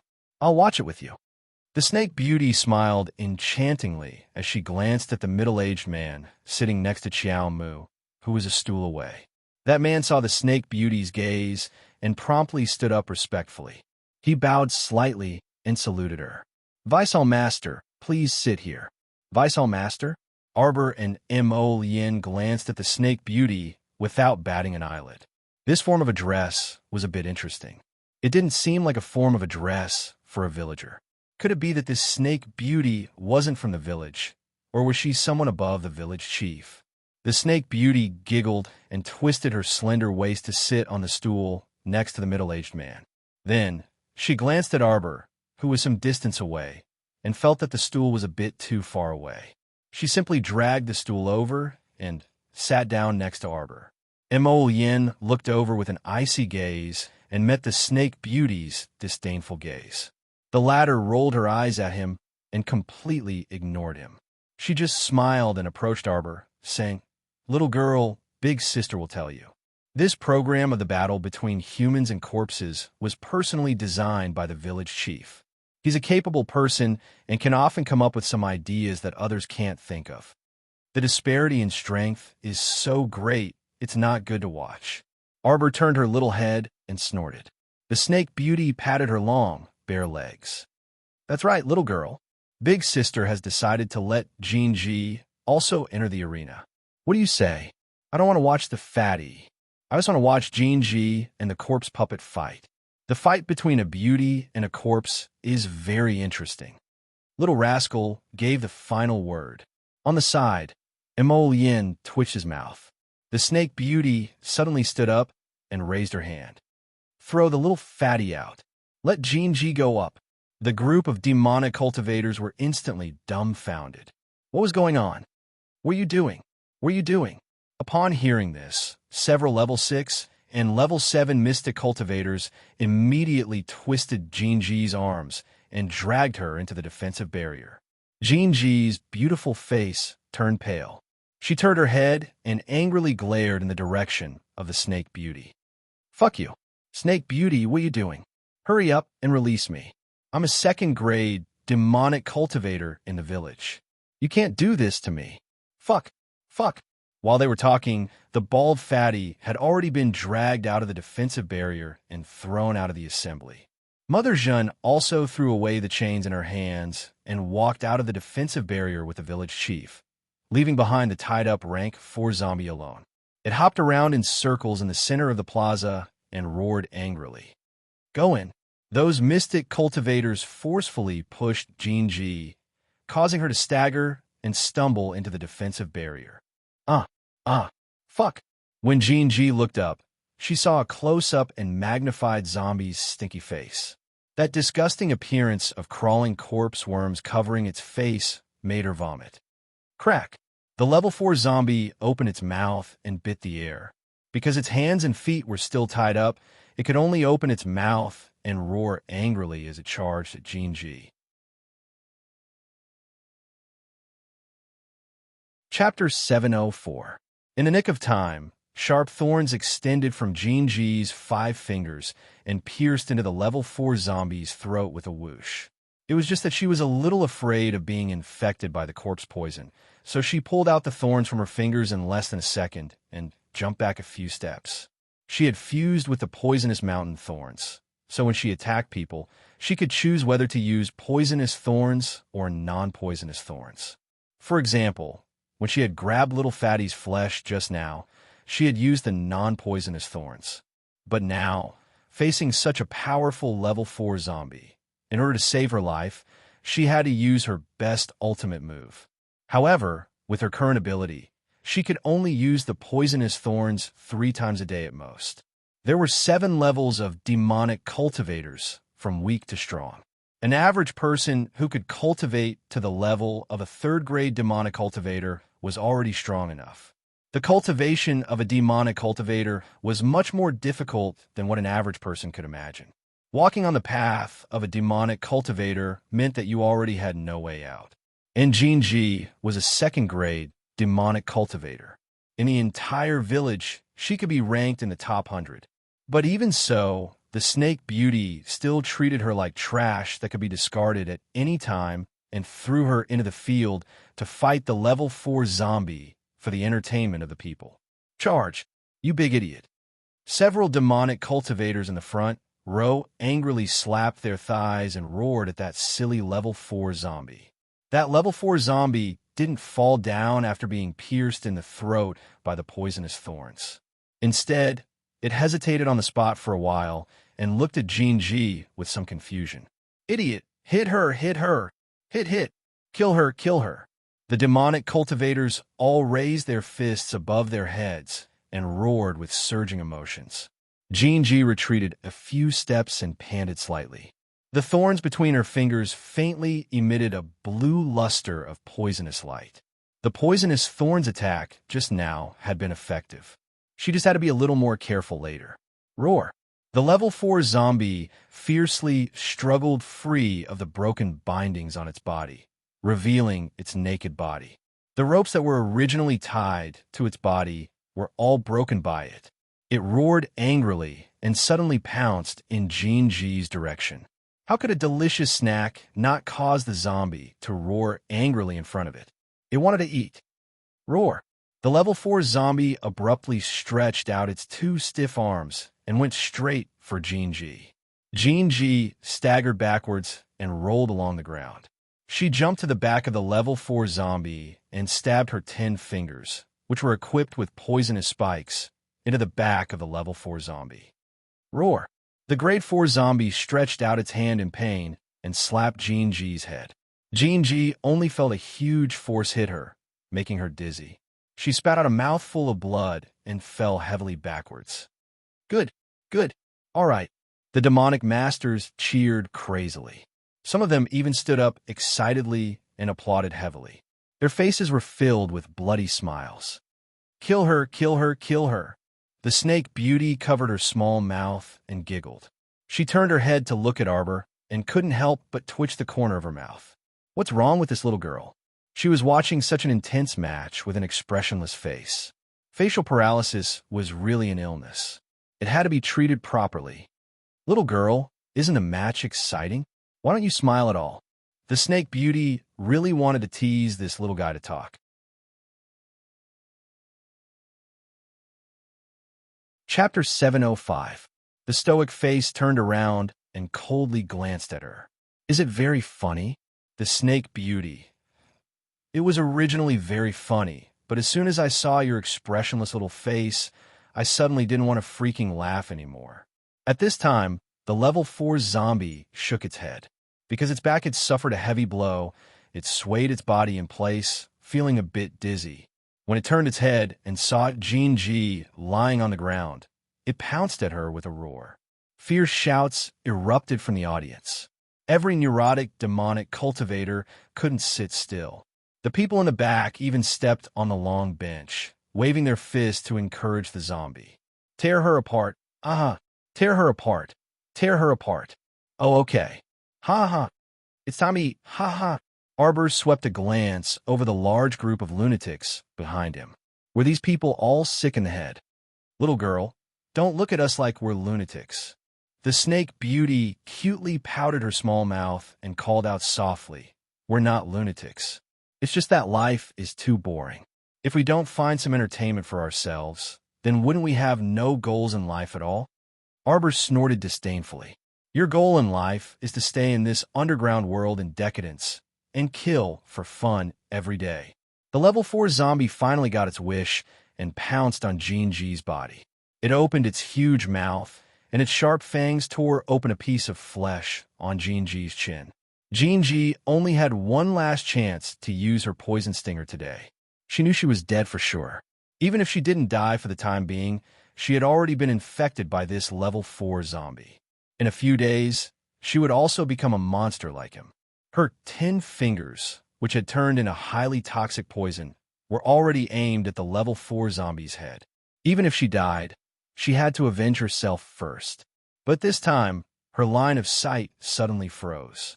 A copper ring strung together by a rotten rope suddenly fell out from the pile of rotten flesh on the zombie's neck and swayed back and forth in front of Jean G's eyes. Jean G's eyes widened in horror, and she stared fixedly at the level 4 zombie in front of her, just like that. Its face, which was full of rotten flesh, suddenly transformed into the face of a man with a silly smile. Wife, I bought this copper ring from a street stall. I think it looks pretty good. The boy next door also bought one for his wife. I can't let my wife down. The guy next door is wearing a low-level defensive ring. Do you know anything about defensive rings? Buy me a knockoff. Wife, when I have money, I'll buy you a better defensive ring than the one next door. Why is it you? Why? Jean G's eyes were filled with tears, and the poisonous thorns on her 10 fingers gradually retracted. She could feel her body being gnawed away by the zombie. The physical pain was nothing, but the pain in her heart was indescribable. Her tears fell onto the head of the level 4 zombie puppet. The level 4 zombie glanced at Jean G in confusion. Although it had gained some intelligence, it was not enough for it to recognize that the woman in front of it was once his wife. The undead had only continued to bite at its food out of instinct. And it's just food. Husband, are you hungry? Jean G's voice trembled slightly. Because she had lost too much blood, her vision was already a blur. Then you can eat me.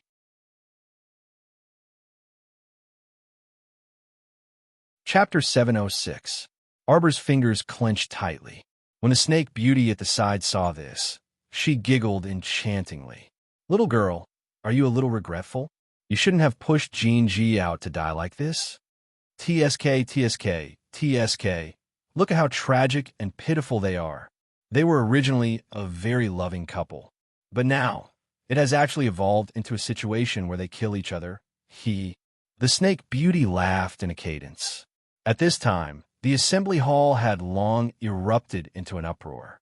Everyone jumped up and applauded jubilantly because they had watched a great drama. It was as lively as New Year's. Get lost.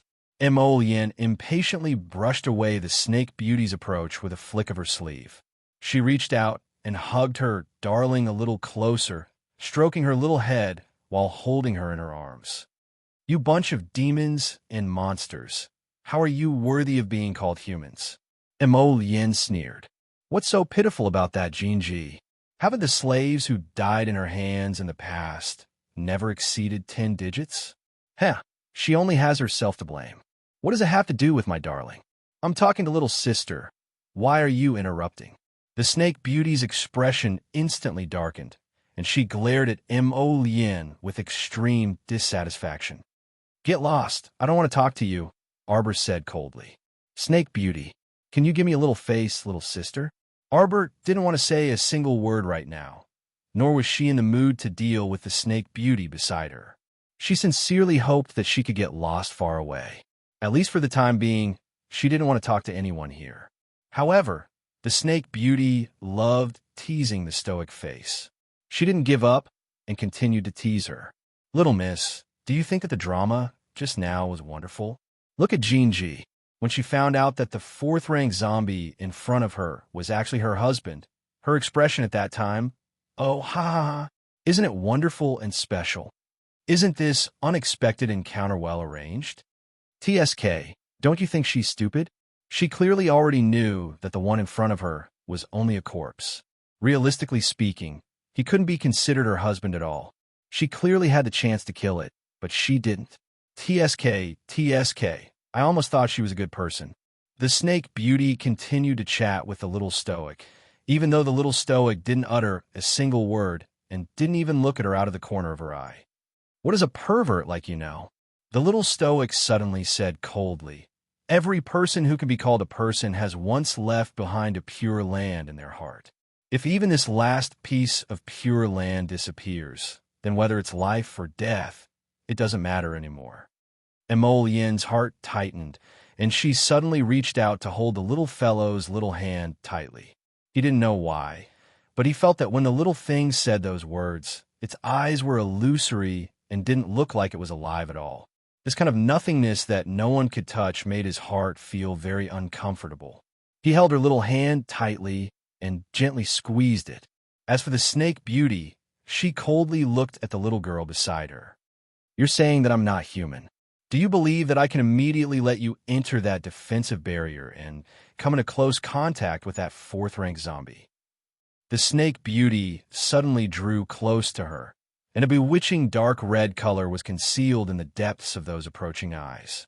It was rather bewitching and wanton, like a merciless whirlpool that wanted to suck in a person's soul.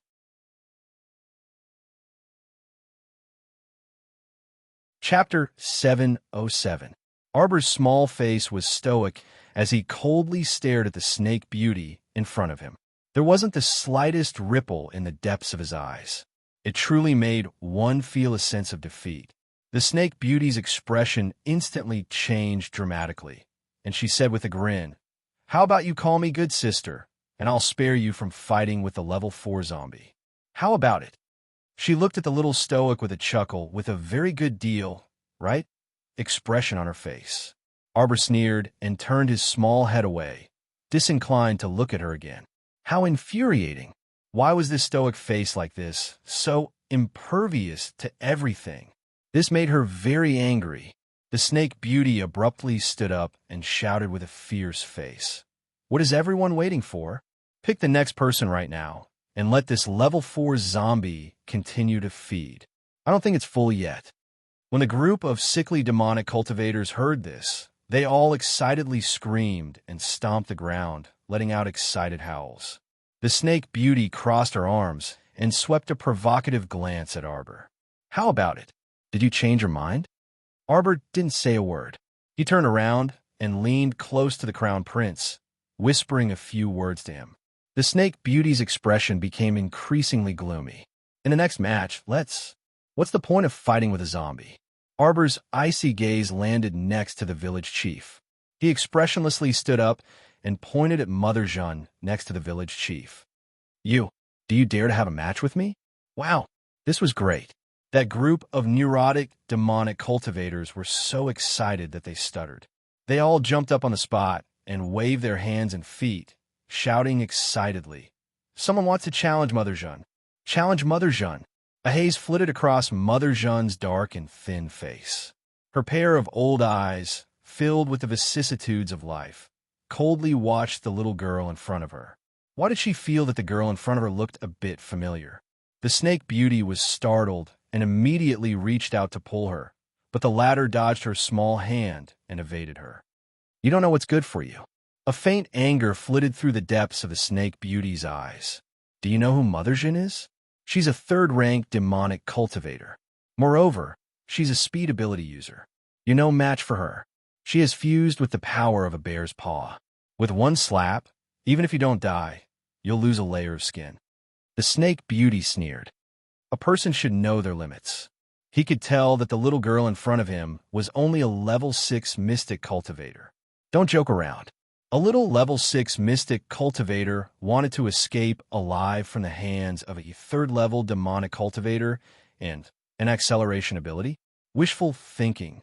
Arbor ignored her and walked out of the crowd, slowly walking towards the defensive barrier. "How about it? Do you dare or not?" Arbor rubbed her small hands and looked at Mother Jeanne with cold eyes. Mother Jeanne angrily snorted, "You're simply courting death." Emolien curled his lips into a sneer. Just now, the little fellow had whispered a few words into his ear, and one of them was, "Wu Yinjin's life is mine today." That was right. The little guy recognized Mother Jeanne as soon as they met. She was precisely the Annie Wu that Prince Mo had sent to Black City to do hard labor back then. It was unknown why Annie Wu would escape from Black City, and the little fellow didn't want to find out too clearly either. She only knew that Wu Yinjin would undoubtedly die today.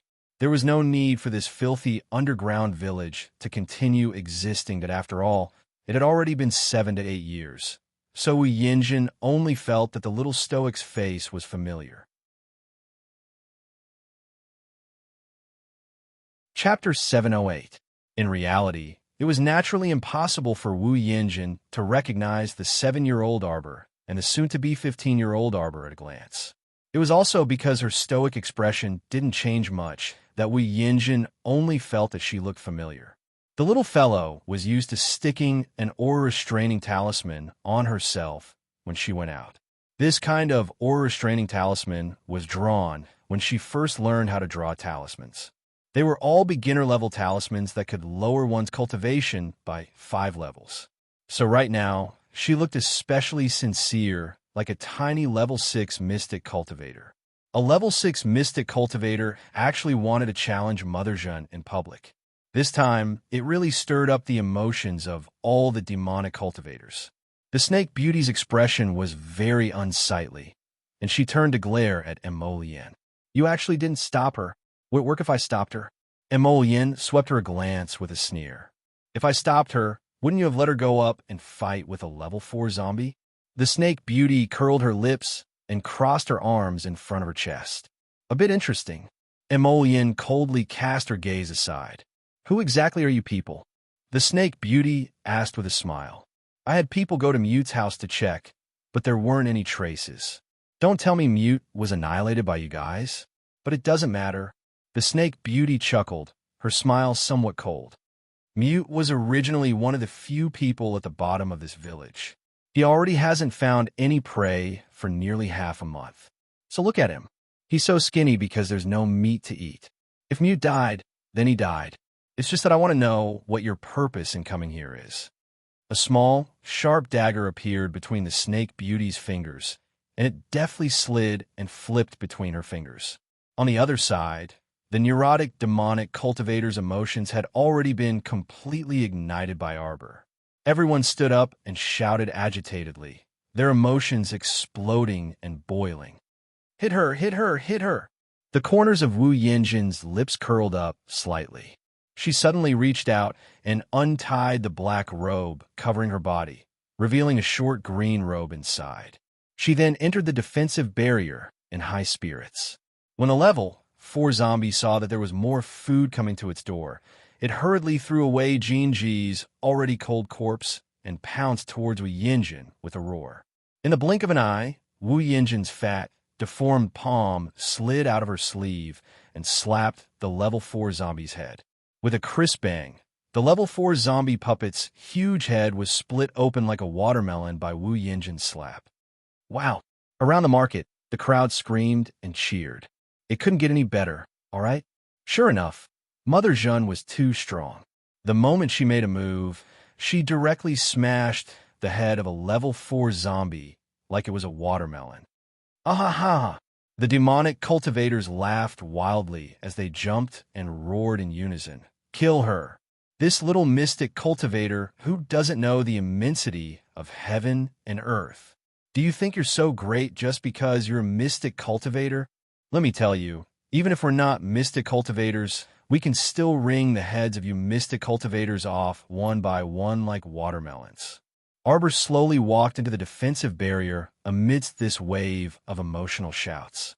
He coldly raised his head and swept his gaze around. Can you all shut up? A bunch of men, yet they're shouting like ducks. Chapter 709. The voice abruptly stopped. Arbor's gaze coldly shifted to Wu Yinjin's face, and he suddenly pulled out 3 talismans. The immobilization, drowsiness, and dizziness talismans flew in front of Wu Yinjin and suddenly split open. Wu Yinjin's speed wasn't the least bit slow. When she saw the 3 talismans flying over, a trace of graveness gradually condensed in her eyes. Her body moved in the air, and her speed special ability was displayed to the extreme, leaving behind an illusory, faint shadow. In fact, her body had already moved 1 meter away. Open, Arbor coldly rebuked. An ebony blue talisman suddenly floated in front of Wu Yinjin, slightly startling her. Her speed was already so fast, but the young lady in front of her actually caught up with her. What was going on? The confinement talisman was activated. Invisible chains instantly bound Wu Yinjin's body, causing her to be unable to move for a moment. Everyone was greatly shocked. The snake beauty also slightly narrowed her eyes, and a dark red color flashed through her eyes. A talisman practitioner? The snake beauty muttered to herself. It was very rare to see a talisman practitioner. After all, those talisman practitioners in Guanlan City basically didn't leave the house at all. They sat at home all day long and studied talisman techniques. Who are you? Wu Yinjin was also shocked. What's your relationship with the talisman patrician family? If she was someone from the talisman patrician family, Then she would have to carefully weigh whether she should kill the little girl or not.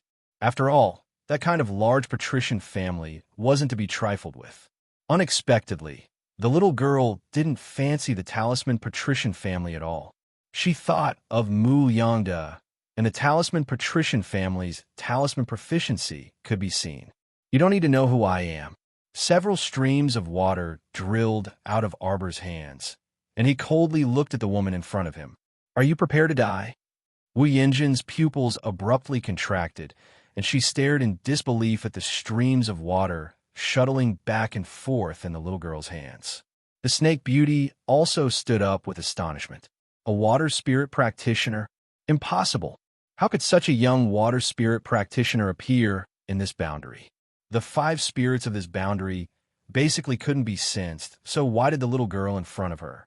5 nimble streams of water, like snakes, whizzed in front of Wu Yinjin.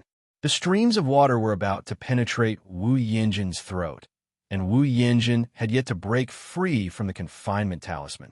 Her body was bound by invisible chains, and she was struggling with all her might. Suddenly, Wu Yinjin let out a loud roar, and a huge bear paw on her right hand actually flew off from her wrist. At the critical moment, his fat palm suddenly grabbed the 5 streams of water that were about to reach his throat. With a few popping sounds, the 5 streams of water in Wu Yinjin's hand exploded as if they were tangible objects that were being crushed. Disdain flashed across Wu Yinjin's eyes. Little doll, if you want my life. What? Before Wu Yinjin could finish speaking, she saw several sharp icicles pierce out her bare paw, piercing through her bare paw ruthlessly. The icicles pierced through the back of her hand and drilled out of her palm. They extended for more than a meter and instantly hit her throat. A stream of blood spurted out from her throat without warning. No, it was impossible. Wu Yinjin suddenly discovered that the confinement talisman's effect had been lifted, and she hurriedly used her other hand to block her bleeding throat. Gurgling sounds came from her throat, and Wu Yinjin's face was blank and terrified. See you tomorrow.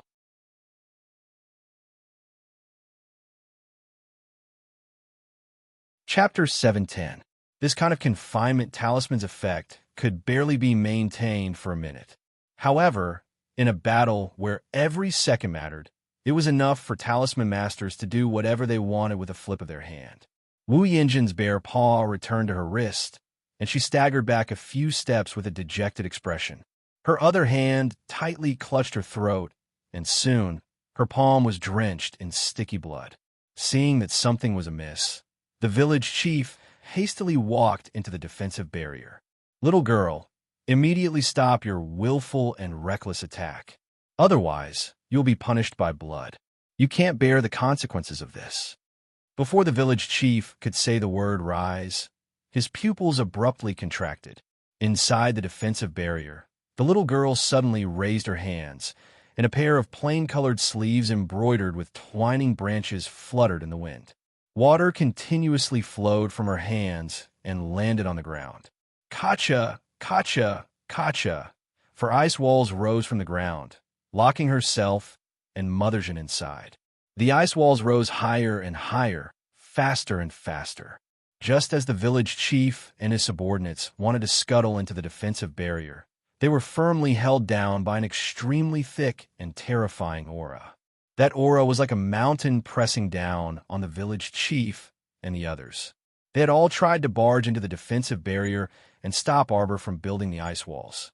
But now, they were pinned to the ground by that aura, and cold sweat broke out on their foreheads.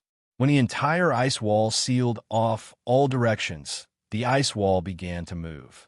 Everyone in the plaza, regardless of whether they were demonic cultivators, mystic cultivators, or ordinary people, all looked at this scene in astonishment.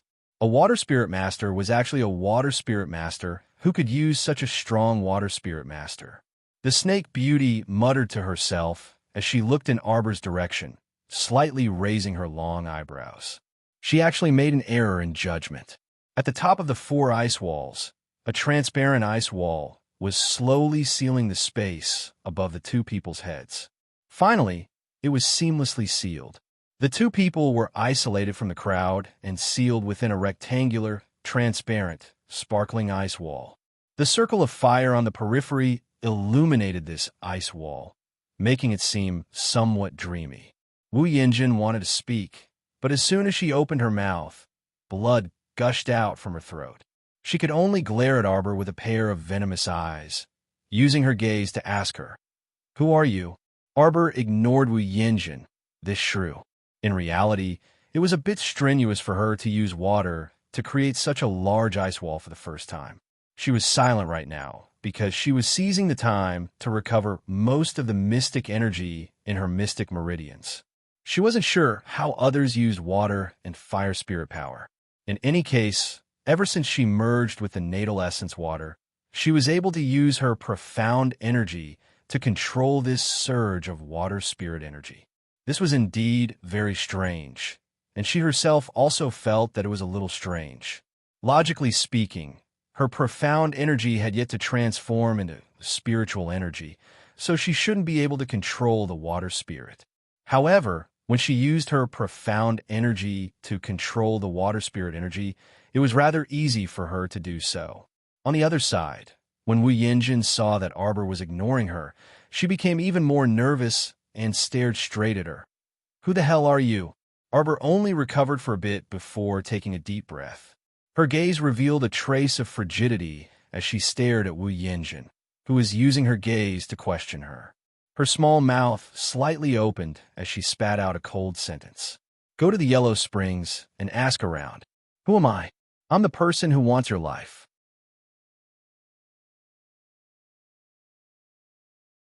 Chapter 711. Arbor's eyes narrowed, and a burst of powerful, profound energy exploded from her body. In an instant, one of the ice walls closest to Wu Yinjin suddenly turned into pieces of 6 water chestnut snowflakes. Wu Yinjin clutched her neck and stiffly turned her head around, only to see pieces of snow flying up. This scene was truly a little frightening. What kind of water spirit control was this? Arbor gently raised a small hand and pushed her palm forward slightly. All the 6 water chestnut snowflakes fluttered and spun in the air like fairies singing and dancing. In an instant, they uniformly surrounded Wu Yinjin's direction. Walala, a large mass of snowflakes whooshed around Wu Yinjin's body, cutting her up and down.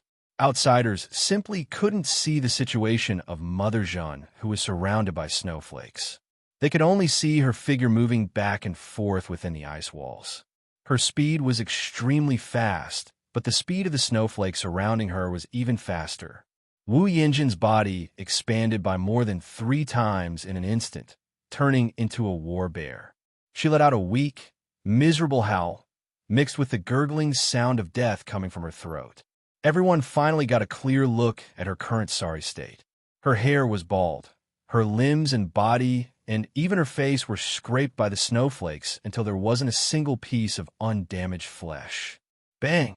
Another ice wall shattered, completely turning into a mass of snowflakes, pressing towards Wu Yinjin's tall body.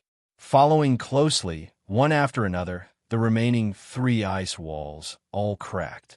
Snowflakes were like turbulent torrents, like pieces of small sharp daggers, piercing through Wu Yinjin's body and limbs. She was attacked from the front and back. Her entire body was being torn apart by this kind of extreme torture. Like crazy, she swung her bare paws with all her might, slapping away the snowflakes that gathered around her. But it was completely useless. These snowflakes were extremely crafty and terrifying, even extremely spiritual. Even if they were slapped away by her, scattering into water droplets, but very quickly they would once again melt into ice and snow, absolutely endless. Wu Yinjin let out a series of hoarse roars. Because she had lost too much blood, there wasn't a single piece of undamaged flesh on her body. At the same time, her eyes also became abnormally blurry, almost unable to see the girl standing diagonally in front of her. Was this the limit? It must be very painful to have such a broken body, right? So back then, when her Shaoliner was thrown into the wild like a ragged doll and was bitten by wild dogs, it must have been even more painful. What was this kind of pain? Arbor stretched out his hand, and his profound energy suddenly erupted violently once again. The snowflakes that had been circling around Wu Yinjin suddenly paused for a moment before shattering into pieces. The tiny snowflakes hit Wu Yinjin's skinny body. If it were only one or two snow particles, they wouldn't be able to harm Wu Yinjin at all. After all, she was a demonic cultivator who had fused with the sturdy body of a battleground bear. Her defense was naturally not to be underestimated. But right now, hundreds of billions of tiny snow particles were hitting Wu Yinjin's skin all of a sudden. Hundreds, thousands, and even tens of thousands of them hit every inch of her skin, instantly breaking through her defense. Everyone was dumbstruck and speechless as they watched Mother Jeanne being shot into a sieve in front of them. Countless tiny snow particles hit back and forth on her four limbs, smashing fiercely with whooshing sounds.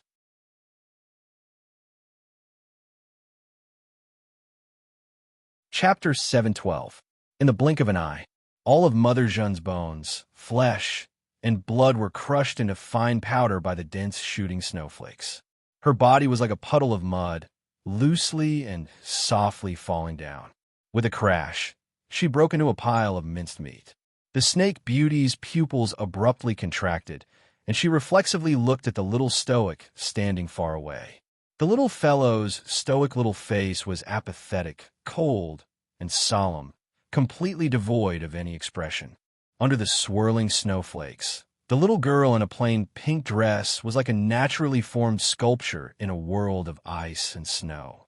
The eyes of the merciless queen who controlled ice and snow contained endless desolation and loneliness. At the same time, after losing Wu Yinjin as their target, the fine snowflakes that filled the sky pierced through the outer defensive barrier with a whooshing sound. This caused the 4 level 6 mystic cultivators who were increasing their power to throw away the shattered defensive mystic weapons in their hands in fright and to flee to the back of the assembly hall. A level 6 mystic cultivator who was slow to flee was immediately pierced through the back of his head by countless snowflakes, and he abruptly fell to the ground. The village chief forcefully mustered all the strength in his body and broke through the pressure pressing down on his back. Because of this, he even spat out a mouthful of old blood, and his furious expression also contorted. "Hurry! Hurry! Kill that damn girl! Kill her!" That damn girl, she actually killed Mother Jeanne. Mother Jeanne was one of the few third-class demonic cultivators they had nurtured. She was completely different from Jinji, the kind of mediocre second-class demonic cultivator. Previously, in order to let Mother Jeanne properly assimilate, they had expended a large amount of manpower and resources just to find that demonic beast, War Earthbear. They had finally managed to nurture Mother Jeanne to a useful state, but now she freaking died in the hands of an unknown little mystic cultivator. Even the village chief felt heartache at sacrificing a third-class demonic cultivator for no reason. After receiving the village chief's order, the demonic cultivators all rushed toward Arbor with crazed expressions on their faces. Mo Lien sneered. As soon as she moved, she was surrounded by a large group of demonic cultivators summoned by the snake beauty. "Get out of the way if you don't want to die." A whip condensed from a line of fire, burning with raging purple flames, drew an S-shaped crack on the ground, sweeping across with an unstoppable strike. The bodies of the demonic cultivators who were touched by the purple flames suddenly ignited with a trace of purple flames. As the purple flames burned more and more vigorously, the demonic cultivators screamed as they rapidly retreated. "A bunch of demons and monsters! How dare you block my path? Go to hell!" Emolien's eyes turned cold. There seemed to be 2 pitch-black lotuses spinning in the depths of her eyes like whirlpools, faintly pulsing with 2 cold and evil lights. Merciless purple flames that seemed to swallow the heavens and devour the sun rose from his flipped palms, fiercely chasing after the demonic cultivators who were fleeing in all directions. Boom! The purple flames smashed a deep pit in the center of the plaza. Several novice demonic cultivators who were caught off guard didn't even have a chance to call for help before they were smashed into the deep pit by the purple flames and lost their lives. A pair of wings suddenly spread out from the village chief's back, flapping as he fled into the depths of the village. He shouted, "A strong enemy is invading! A strong enemy is invading! Activate the village's destruction talisman matrix! Activate the village's destruction talisman matrix!" Damn it. That youth who didn't seem to have the slightest trace of mystic energy around him was actually an extremely powerful fire spiritual cultivator.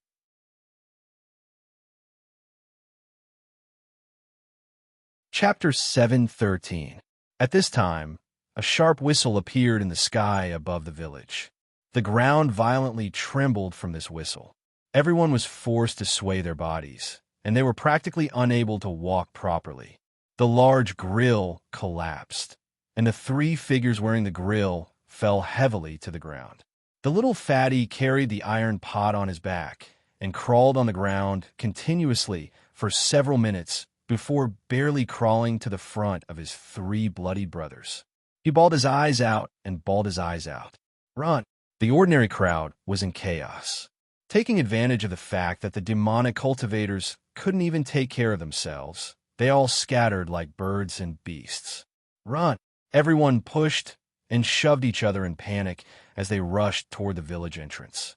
However, after the destruction talisman matrix was activated, the entire village's ground became rugged and uneven. A crack or two opened up on the swaying ground from time to time, swallowing up the frantically running people one by one. One of the demonic cultivators seemed to have fused with the leopard's speed as he shuttled through the crowd very quickly. When he saw a fissure in the ground, he jumped over it very vigorously and dodged the fissure. The corners of his mouth curled up into a satisfied smile. In the face of danger, everything was fake. Only by running faster than others could one obtain a slim chance of survival. However, while this smile was still hanging at the corners of his mouth, the enormous bamboo building in the marketplace came crashing down with its roots. A large bundle of bundled bamboo sticks, and bamboo tablets smashed in his back with a loud bang. That demonic cultivator's mind went blank. He didn't jump in time and was immediately sucked into the merciless crack, leaving behind a pitiful howl. Arbor's figure flashed, and he blocked in front of that village chief who was flapping his wings, calling out, "Qingwan." He threw out several talismans in succession, and his entire body leaped up, landing steadily on Qingwan's back. Qingwan let out a shrill cry and spewed out a large mouthful of icy mist, which swept in the village chief's direction. The village chief was shocked, and he stared at Arbor in disbelief as he roared, "You're not a level 6 mystic cultivator. You're not a level 6 mystic cultivator. You're making a fuss over nothing and made yourselves miss it. Confinement talisman. Open." Arbor gazed coldly at the village chief and didn't answer his question. Instead, he used the confinement talisman right away. She wanted it. Capture them alive. 5 confinement talismans sealed village chief's escape route. Qingwan was above him, completely blocking village chief's escape route. The village chief's pupils constricted. As the invisible chains climbed up his body and tightly bound him, he let out a shrill cry. "Little girl, you've got guts. My master won't let you off. Don't even think about getting anything out of me." "Oh." Arbor coldly spat out a word and threw out 2 more dictum talismans. "Tell me, who built this underground village?" Arbor's voice was cold, as if it had been fished out from the cold night. Ah. The village chief hammered his head hard, and his eyes instantly became bloodshot. Arbor's heart skipped a beat. He knew something was wrong and retreated. The village chief screamed crazily, "Master will not let you off." Ah! Abruptly, the village chief self-detonated, directly shattering those invisible confinement chains around him. Although Arbor had long been on guard against this person, the force of the self-detonation at close range was truly too great, and she and Qingwan were abruptly slapped to the ground. Chapter 7:14. Jojo. After burning several demonic cultivators who had surrounded him to death with his purple flames, Yin looked up and saw his Xiao Xiao being sent flying by the burly village chief's self-detonation. sliding straight into a bottomless crevice in the ground. Emolien was so frightened that her heart trembled. She bounced up and swiftly darted to Arbor's side. Jojo. Arbor only had time to comfort her with "It's fine" before he was instantly pulled into the crevice by suction force. Emolien. Arbor's heart skipped a beat. The rumbling sound of bubbling underground water reached her ears. Soon after, she seemed to see a round object fall into the crevice along with her. Boom! Arbor fell into the vast, ice-cold underground water. Following the surging underground water, he seemed to slide endlessly into the depths of the Earth's core. Jojo. Emolien swiftly chased after Arbor with a few leaps. She turned around and coldly ordered Hui Feng and the others, who were following closely behind, "Leave no one here alive." Without looking back, she directly jumped into the crevice with a bang. Emolien was also quickly swept down by the surging underground water. "Your Highness!" Hui Feng turned pale with fright. He turned around and said to his subordinates, "You guys stay here and clean up." After saying that, he also jumped into the crevice after Emolien. The remaining several dozen nimble black-clothed youths immediately spread out and hunted down the demonic cultivators like wolves and tigers. The demonic cultivators were exhausted from running for their lives. How could they have expected that a small group of ominous stars would suddenly appear in the village and attack them without a second word? The ground kept shaking and cracking, and several demonic cultivators were sucked into the crevice due to a moment of carelessness. The youths of the Hidden Night Pavilion were carrying out a mechanical extermination in the dark night. On the other side, Arbor, who had fallen into a crack in the ground and was flowing down along with the rumbling underground water, only felt a little uncomfortable from the resistance of the water flow. He couldn't help but circulate his mystic energy to protect his body. "Master, don't worry. These water currents won't hurt you. Try to merge with them instead of resisting them." "Try it, Master." The water baby's soft and cute voice suddenly rang in her mind. "Assimilate?" The water baby's words gave Arbor a hint of inspiration. She was originally an intelligent person and understood with just a hint. Immediately, she silently circulated her profound energy and tried to merge it with the surrounding water. In this way, she only felt that the water around her flowed happily. Clusters of water were like naughty elves, gently caressing her skin. The resistance quietly vanished. She was someone who had fused with her life essence water, so she should have a greater affinity with the water spirit than anyone else. The gushing water formed a circle around her body. Arbor reached out a finger and lightly touched it. The ice-cold water flowed along her finger and unwittingly formed a transparent membrane around her body. This water membrane adhered closely to her body and freely shrunk and enlarged as she stretched and moved her limbs. This was a water spirit barrier, right? She had roughly glanced through the usage of the water spirit in the technique chapter of the Spirit Division record. However, she could only control 1 or 2 small streams at that time, so she didn't look at this technique in detail. Who would have thought that by chance, she would inexplicably have an epiphany in the rapids? Chapter 715. It was different from the defensive barriers produced by external mystic artifacts, which required a large amount of mystic energy to activate. For example, in the assembly hall earlier, in order to expand the range of the defensive barrier, for mystic cultivators were required to use defensive mystic artifacts at the same time. The water spiritual barrier that Arbor comprehended now didn't require the help of any external objects. As long as one had sufficient spiritual energy, the water spiritual barrier's range could be large or small, and it only required a little spiritual energy to maintain the barrier for a long time. Compared to a large-scale defensive barrier, this was naturally more flexible, and less energy-consuming. Of course, if one encountered someone as powerful as Emolien, then it didn't matter and didn't care about the energy consumption. The technique chapter also specifically stated that very few people could comprehend this kind of full-body defensive spiritual barrier. Most people could only achieve a localized defense, such as a spiritual shield, a spiritual wall, or a spiritual armor that could produce a spiritual energy bracer, chest, and helmet. However, the little fellow felt that producing a spiritual armor was more impressive. She was currently wrapped in a thin water membrane. No matter how she looked at it, it was strange. The layer of water surrounding his body was as soft as a mutated eggshell.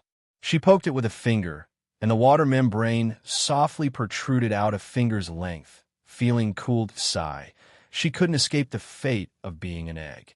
She was still disdainful, completely unaware of how strange it was for a little mystic cultivator to create a water spiritual barrier.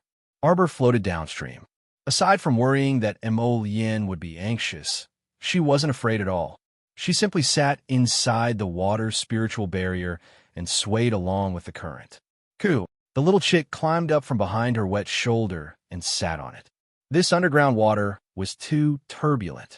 If it hadn't been for the quick thinking of grabbing a strand of its master's hair, it would have been swept to who knew where. This underground river branched out in all directions. Who knew if it would be swept to the deepest part of the Earth's core, never to return? When the little chick thought of this, it shuddered and then looked at Arbor with adoration. Master, did you create this water spiritual barrier? His little master was such a troublemaker. She casually made a cover that could isolate the underground water, and he could finally take a breather. Xiao Mu sighed as she petted the little chick's head. She then took out the Hidden Night Pavilion's Jade Messenger tablet from her inner world. Yin must be very anxious right now, so she decided to leave him a message first. I'm fine. Let's meet in Balon City. After he finished writing, Arbor put away the talisman pen and waited patiently for a while. Seeing that there was no reply, he put away the communication jade tablet. Don't worry. Yin will see it later. She won't be worried. A certain person comforted himself with a few words, calmed himself down, and looked around again. Dian, what do you think I'm drifting to? She didn't even know where the underground water led to. Would it directly wash her into the river? Wait a little longer, master. We'll reach the inn soon. As the water baby's words fell, Arbor only felt the rumbling of the water beside his ears. His eyes suddenly lit up, and his body was instantly suspended in the air. Dear Xiao Mu only had time to cry out, "Fuck," before her entire body fell from the sky. It turned out that after she was washed out of the cave by the underground water, she was washed down by a jade waterfall that was 3,000 feet high. The little chick shrieked and covered its eyes with its wings. Wah! Darling Xiao Mu let out the first shriek since her rebirth. A little green face was frozen in time.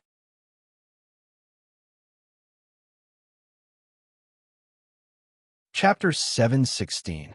What do you mean it's going to end soon? This is a waterfall falling straight down from the sky to our dear Xiao Mu was wrapped in a soft water spirit barrier. Her small body was dizzy as she tumbled down, tumbling all the way down. If someone was watching at this moment, they would definitely think that she was very funny.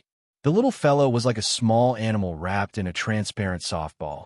With one tumble, she was jolted by the waterfall and fell over head first. With another tumble, she righted herself again, her small hands and feet constantly swinging to maintain her balance. Arbor was speechless. The waterfall was abnormally steep. Arbor fell from the sky in a straight line to the lake below with a bang. It was only a matter of seconds.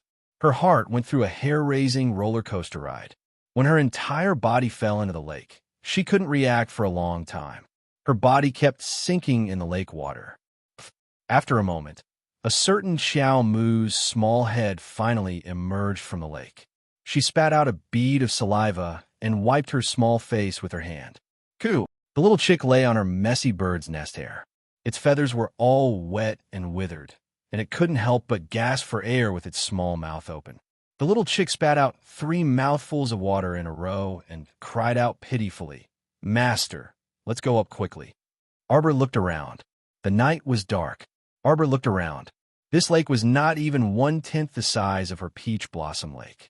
One side was the waterfall, while the other 3 sides were mountains whose peaks couldn't be seen. At a glance, she didn't know where the clouds and fog were. I wonder if we've returned to the ground. Arbor muttered and swam towards the lake shore. The little chick lay on her head and cooed, Master, master, look at my wings. They can't be pulled up. Ah. Arbor pulled her down from her head and held her in her hands. Weak chicken, there's a cut on your wings. It must have been accidentally scratched by a sharp rock when you fell into the water from the crack in the ground. I don't know. Normal rocks can't hurt me. Qingwan was very puzzled. When did it become so weak? After that, the two of them squatted inside the water spirit barrier. Even if they fell straight down from a high altitude, they were not injured. Little Chicky spat out 2 more mouthfuls of water. Don't worry, master. It's just a small wound. I'll bring you up later. Arbor swam ashore, looked down at his wet clothes, and frowned. Little ball, pull us in. Yes, master. Chocho paused for a moment before asking, what about that snake? The little snake came out of her waist pocket and glanced at Arbor with its watery eyes. Pull them in together. Oh, Chocho replied reluctantly. With her current cultivation, it would be rather strenuous for her to recruit a newcomer to Paradise Planet for the first time. Thus, when Chocho heard that she would have to recruit another little snake, it was somewhat unhappy. Moreover, this little snake was obviously here to compete with Chocho for favor. Chocho was even more displeased. After entering Paradise Planet, Arbor left the little snake behind and hurriedly ran back to her little treehouse to change into a clean set of clothes. When she came out of the treehouse, she was holding many bottles and jars in her hands. Weak chicken, the wound on your wings is quite serious. Don't move around, let me take a look. Arbor frowned and reached out to carry the little chick onto her lap and began to treat the wound on its wings. On the other side, the little water child was staring at the little snake with a serious expression. You can't crawl around here, and you can't steal the vegetables in the field.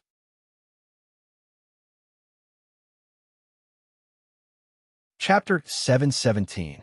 Little cute snake and little water child looked at each other. Swaying its little snake tail, it slithered over to Arbor's feet. Suddenly, it fell limply onto the ground. The little snake's lively eyes swept over everything in Paradise Planet, its watery eyes containing a trace of pleasant surprise. Wow, this place's mystic energy is so dense. I like it so much. Little water child immediately became alert. This scheming snake actually acted cute on the spot. How could this be? Luckily, Master was busy with the work in her hands and didn't have the time to care about this scheming snake. Umph.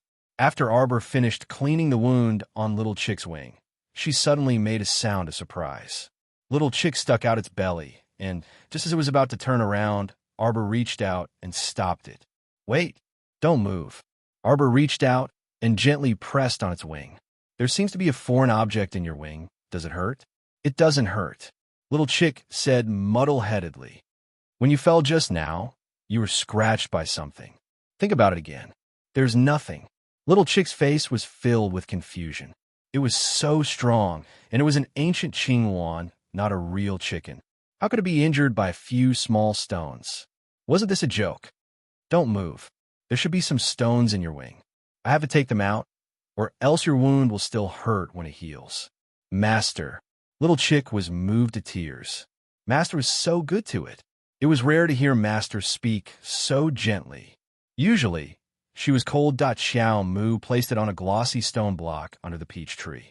She then rummaged through her needle pouch and took out a small brass tweezer. It hurts a bit.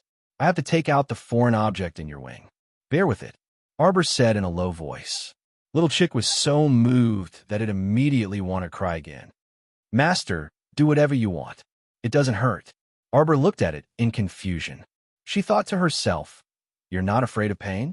Why do you look like you're about to cry? She didn't know how to comfort people. Oh no, she was comforting a chicken. She used her fingers to stroke the outside of the little chick's furry wings inch by inch. Then, she used the brass tweezers to probe the wound. She accurately pinched something and quickly pulled it out. It was a soft clump of dirt that was as thick as a thumb. Xiao Mu tossed this thing on the ground and poked it with her tweezers. She saw that a pinhole-sized hole had sunk into it, and it was incredibly soft. It would be too funny to say that Newbie had been scratched by a thumb-sized lump of dirt. Newbie didn't believe it, and neither did she. All right, just apply some ointment on your wings and wrap them up. They should be fine by tomorrow or the day after. Ah, but master, I have to send you up. Qing also saw that around the small lake, other than the waterfall, the other three sides were huge mountain ridges. I could do it myself. It's dark now, so we can climb tomorrow.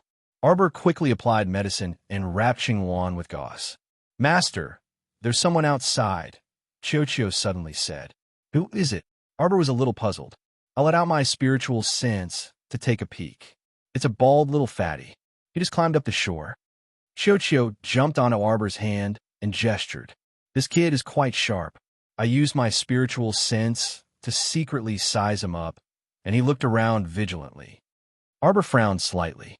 Then how do I get out?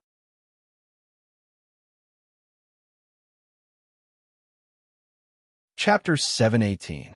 If she were to appear openly, wouldn't it raise suspicions? After all, what would people think if a person jumped out of nowhere?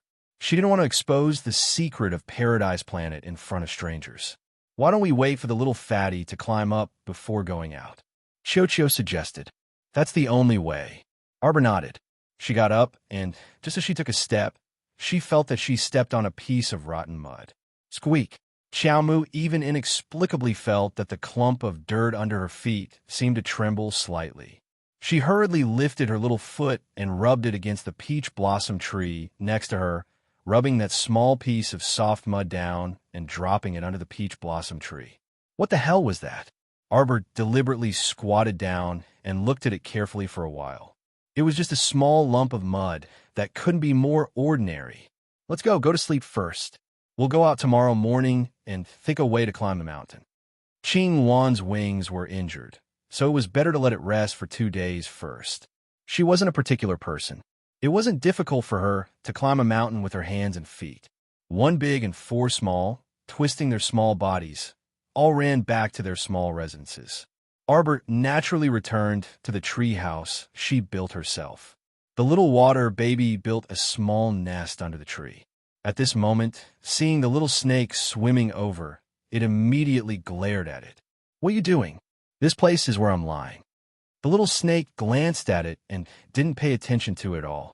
It twisted its small body and climbed up the tree trunk. It climbed all the way to the roof of the tree house and found a place with luxuriant foliage to lie down there. Arbor returned to the tree house and checked on the little white squirrel's condition again before falling asleep. However, she didn't know that Yin had been feeling uneasy ever since the two of them separated. Now that he couldn't sense Arbor's aura at all, he suddenly felt that the sky was about to fall down.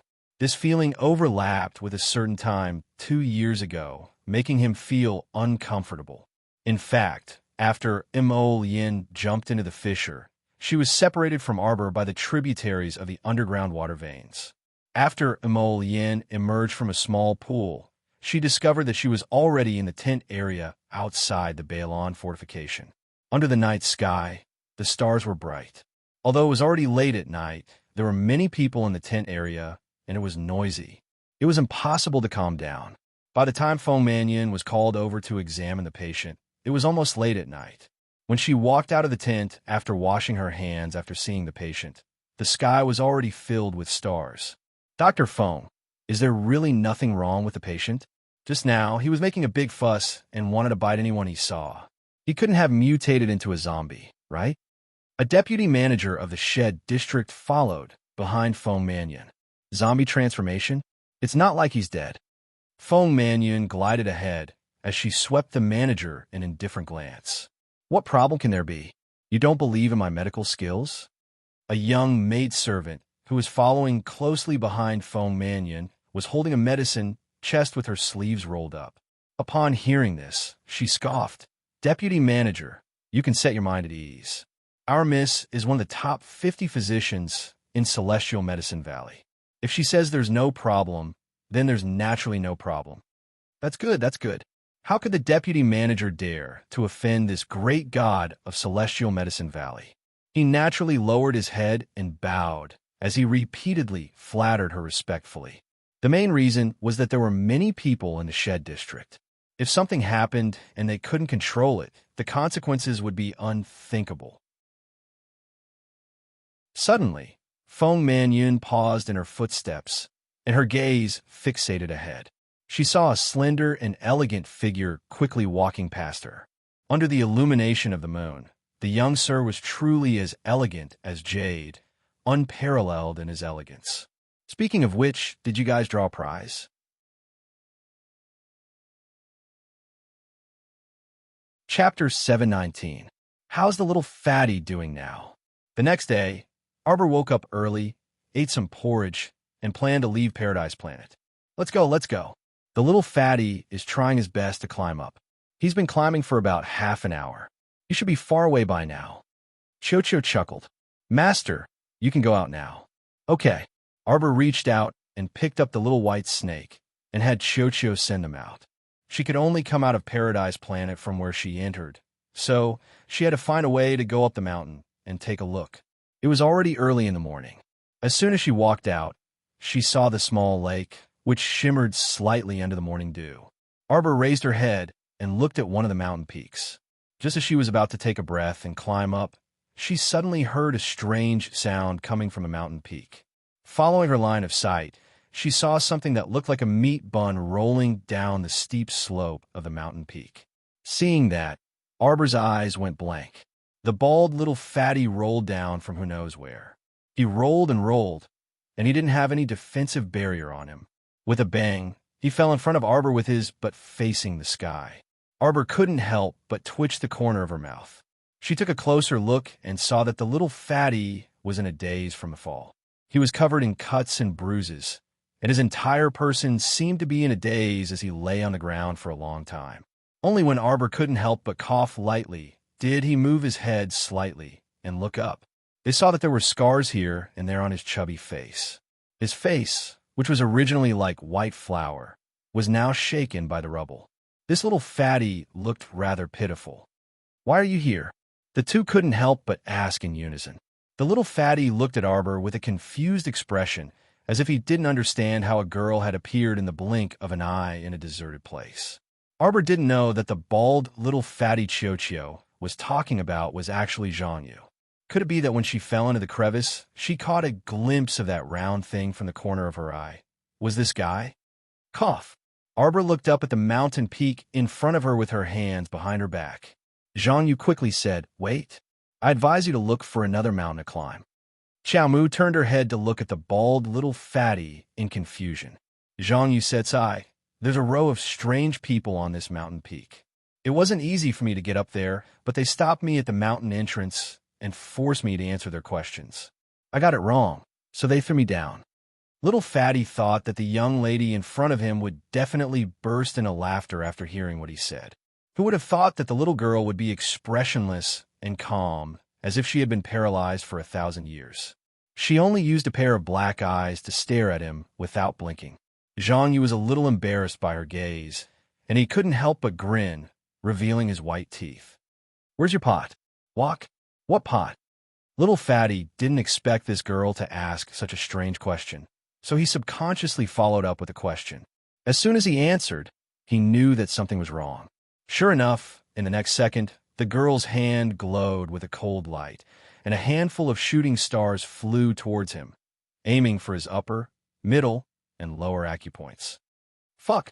Little Fatty jumped in fright and immediately dodged to the side nimbly. He cried out in alarm, "Oh my God! The little girl killed someone! The little girl killed someone!" Arbor waved her hand, and DeBeo suddenly appeared. Chapter 720. Arbor did not need to make a sound as DeBao's body flickered with an ink-colored light. It was telepathic with its master. DeBao did not need to hear DeBao's order and immediately threw a punch at DeBao's face. If DeBao's punch landed, even if DeBao did not die, DeBao would be half dead. TSK, what a little fiend, little devil, little monster. Little Fatty teased as he quickly dodged to the side. DeBao did not waste any time with him. DeBao immediately tangled with DeBao and threw a flurry of punches at him. DeBao had been completely modified by Mo Lien. It now possessed the strength of a 5th-level body cultivator. Although it was just a mechanical puppet, its limbs were very flexible. It was almost no different from a real person. After Dabao and Dabao had exchanged more than 100 blows, Dabao became more and more amazed at how talented the person who created this mechanical puppet was. If it were not for the metallic texture on Dabao's face and body, Dabao would have thought that it was a real person. Dabao's moves were smooth. Its attacks and defenses were as smooth as flowing water. Dabao did not even see Dabao thinking. It could almost block his attacks in an instant. After such a fight, Dabao's heart was bitter. He cursed in his heart. When he looked up, he saw that the little girl's nimble figure was already halfway up the mountain. Fuck! This girl is not a human. Dabao panicked and wanted to rush up the mountain. However, Dabao had already seen through his movements. Dabao jumped up a few steps behind him and reached out to grab his left shoulder. Get down! Dabao did a backflip and kicked Dabao. Dabao did not expect Dabao to rush over and take his kick. Dabao gave Dabao a bear hug and threw Dabao onto the mountain. Bam! Dabao felt that his doughy face was about to be crushed. He really wanted to turn around and give Dabao a big slap in the face. Is this the way you hug a man? Dabao and Dabao were still fighting at the foot of the mountain. Arbor had already climbed to the top of the mountain. She paused and suddenly activated an invisibility talisman on herself. Then, she calmly continued to climb up. When she was about 3 or 4 steps away from the peak, she suddenly saw a big red morning glory standing on the edge of the peak, facing the wind. Arbor stealthily made his way over. The big morning glory seemed to have sensed something and turned towards Arbor's hiding place. The big blooming morning glory spat out a continuous stream of poison. Then, as if a little puzzled, Venom gurgled back. There was no one. This damned little fatty. He still wanted to deceive her. He knew that there was definitely something extraordinary on this mountain peak. Just now, little fatty must have been caught off guard and was hit by the poisonous morning glory's venom. He had dodged in a hurry and rolled down the mountain peak. Arbor hurriedly swallowed 2 antidote pills and rubbed his little hand subconsciously. He excitedly touched the back of the morning glory and revealed 2 white little teeth to the morning glory. Chochio, did it take a lot of effort to bring it into Paradise Planet? Master, it doesn't take a lot of effort to collect plants. Chochio immediately extended 2 small branches and whipped the big morning glory with lightning speed. The bow then effortlessly dragged it into Paradise Planet. You're tuning into the Romance Rendezvous YouTube channel. We're so grateful for your support, and don't forget to subscribe to join us on this incredible journey through captivating stories. Your generosity through donations truly makes a world of difference, as it's the primary source of revenue that allows me to expand and enhance this channel for you. Thank you from the bottom of my heart for being a part of this adventure.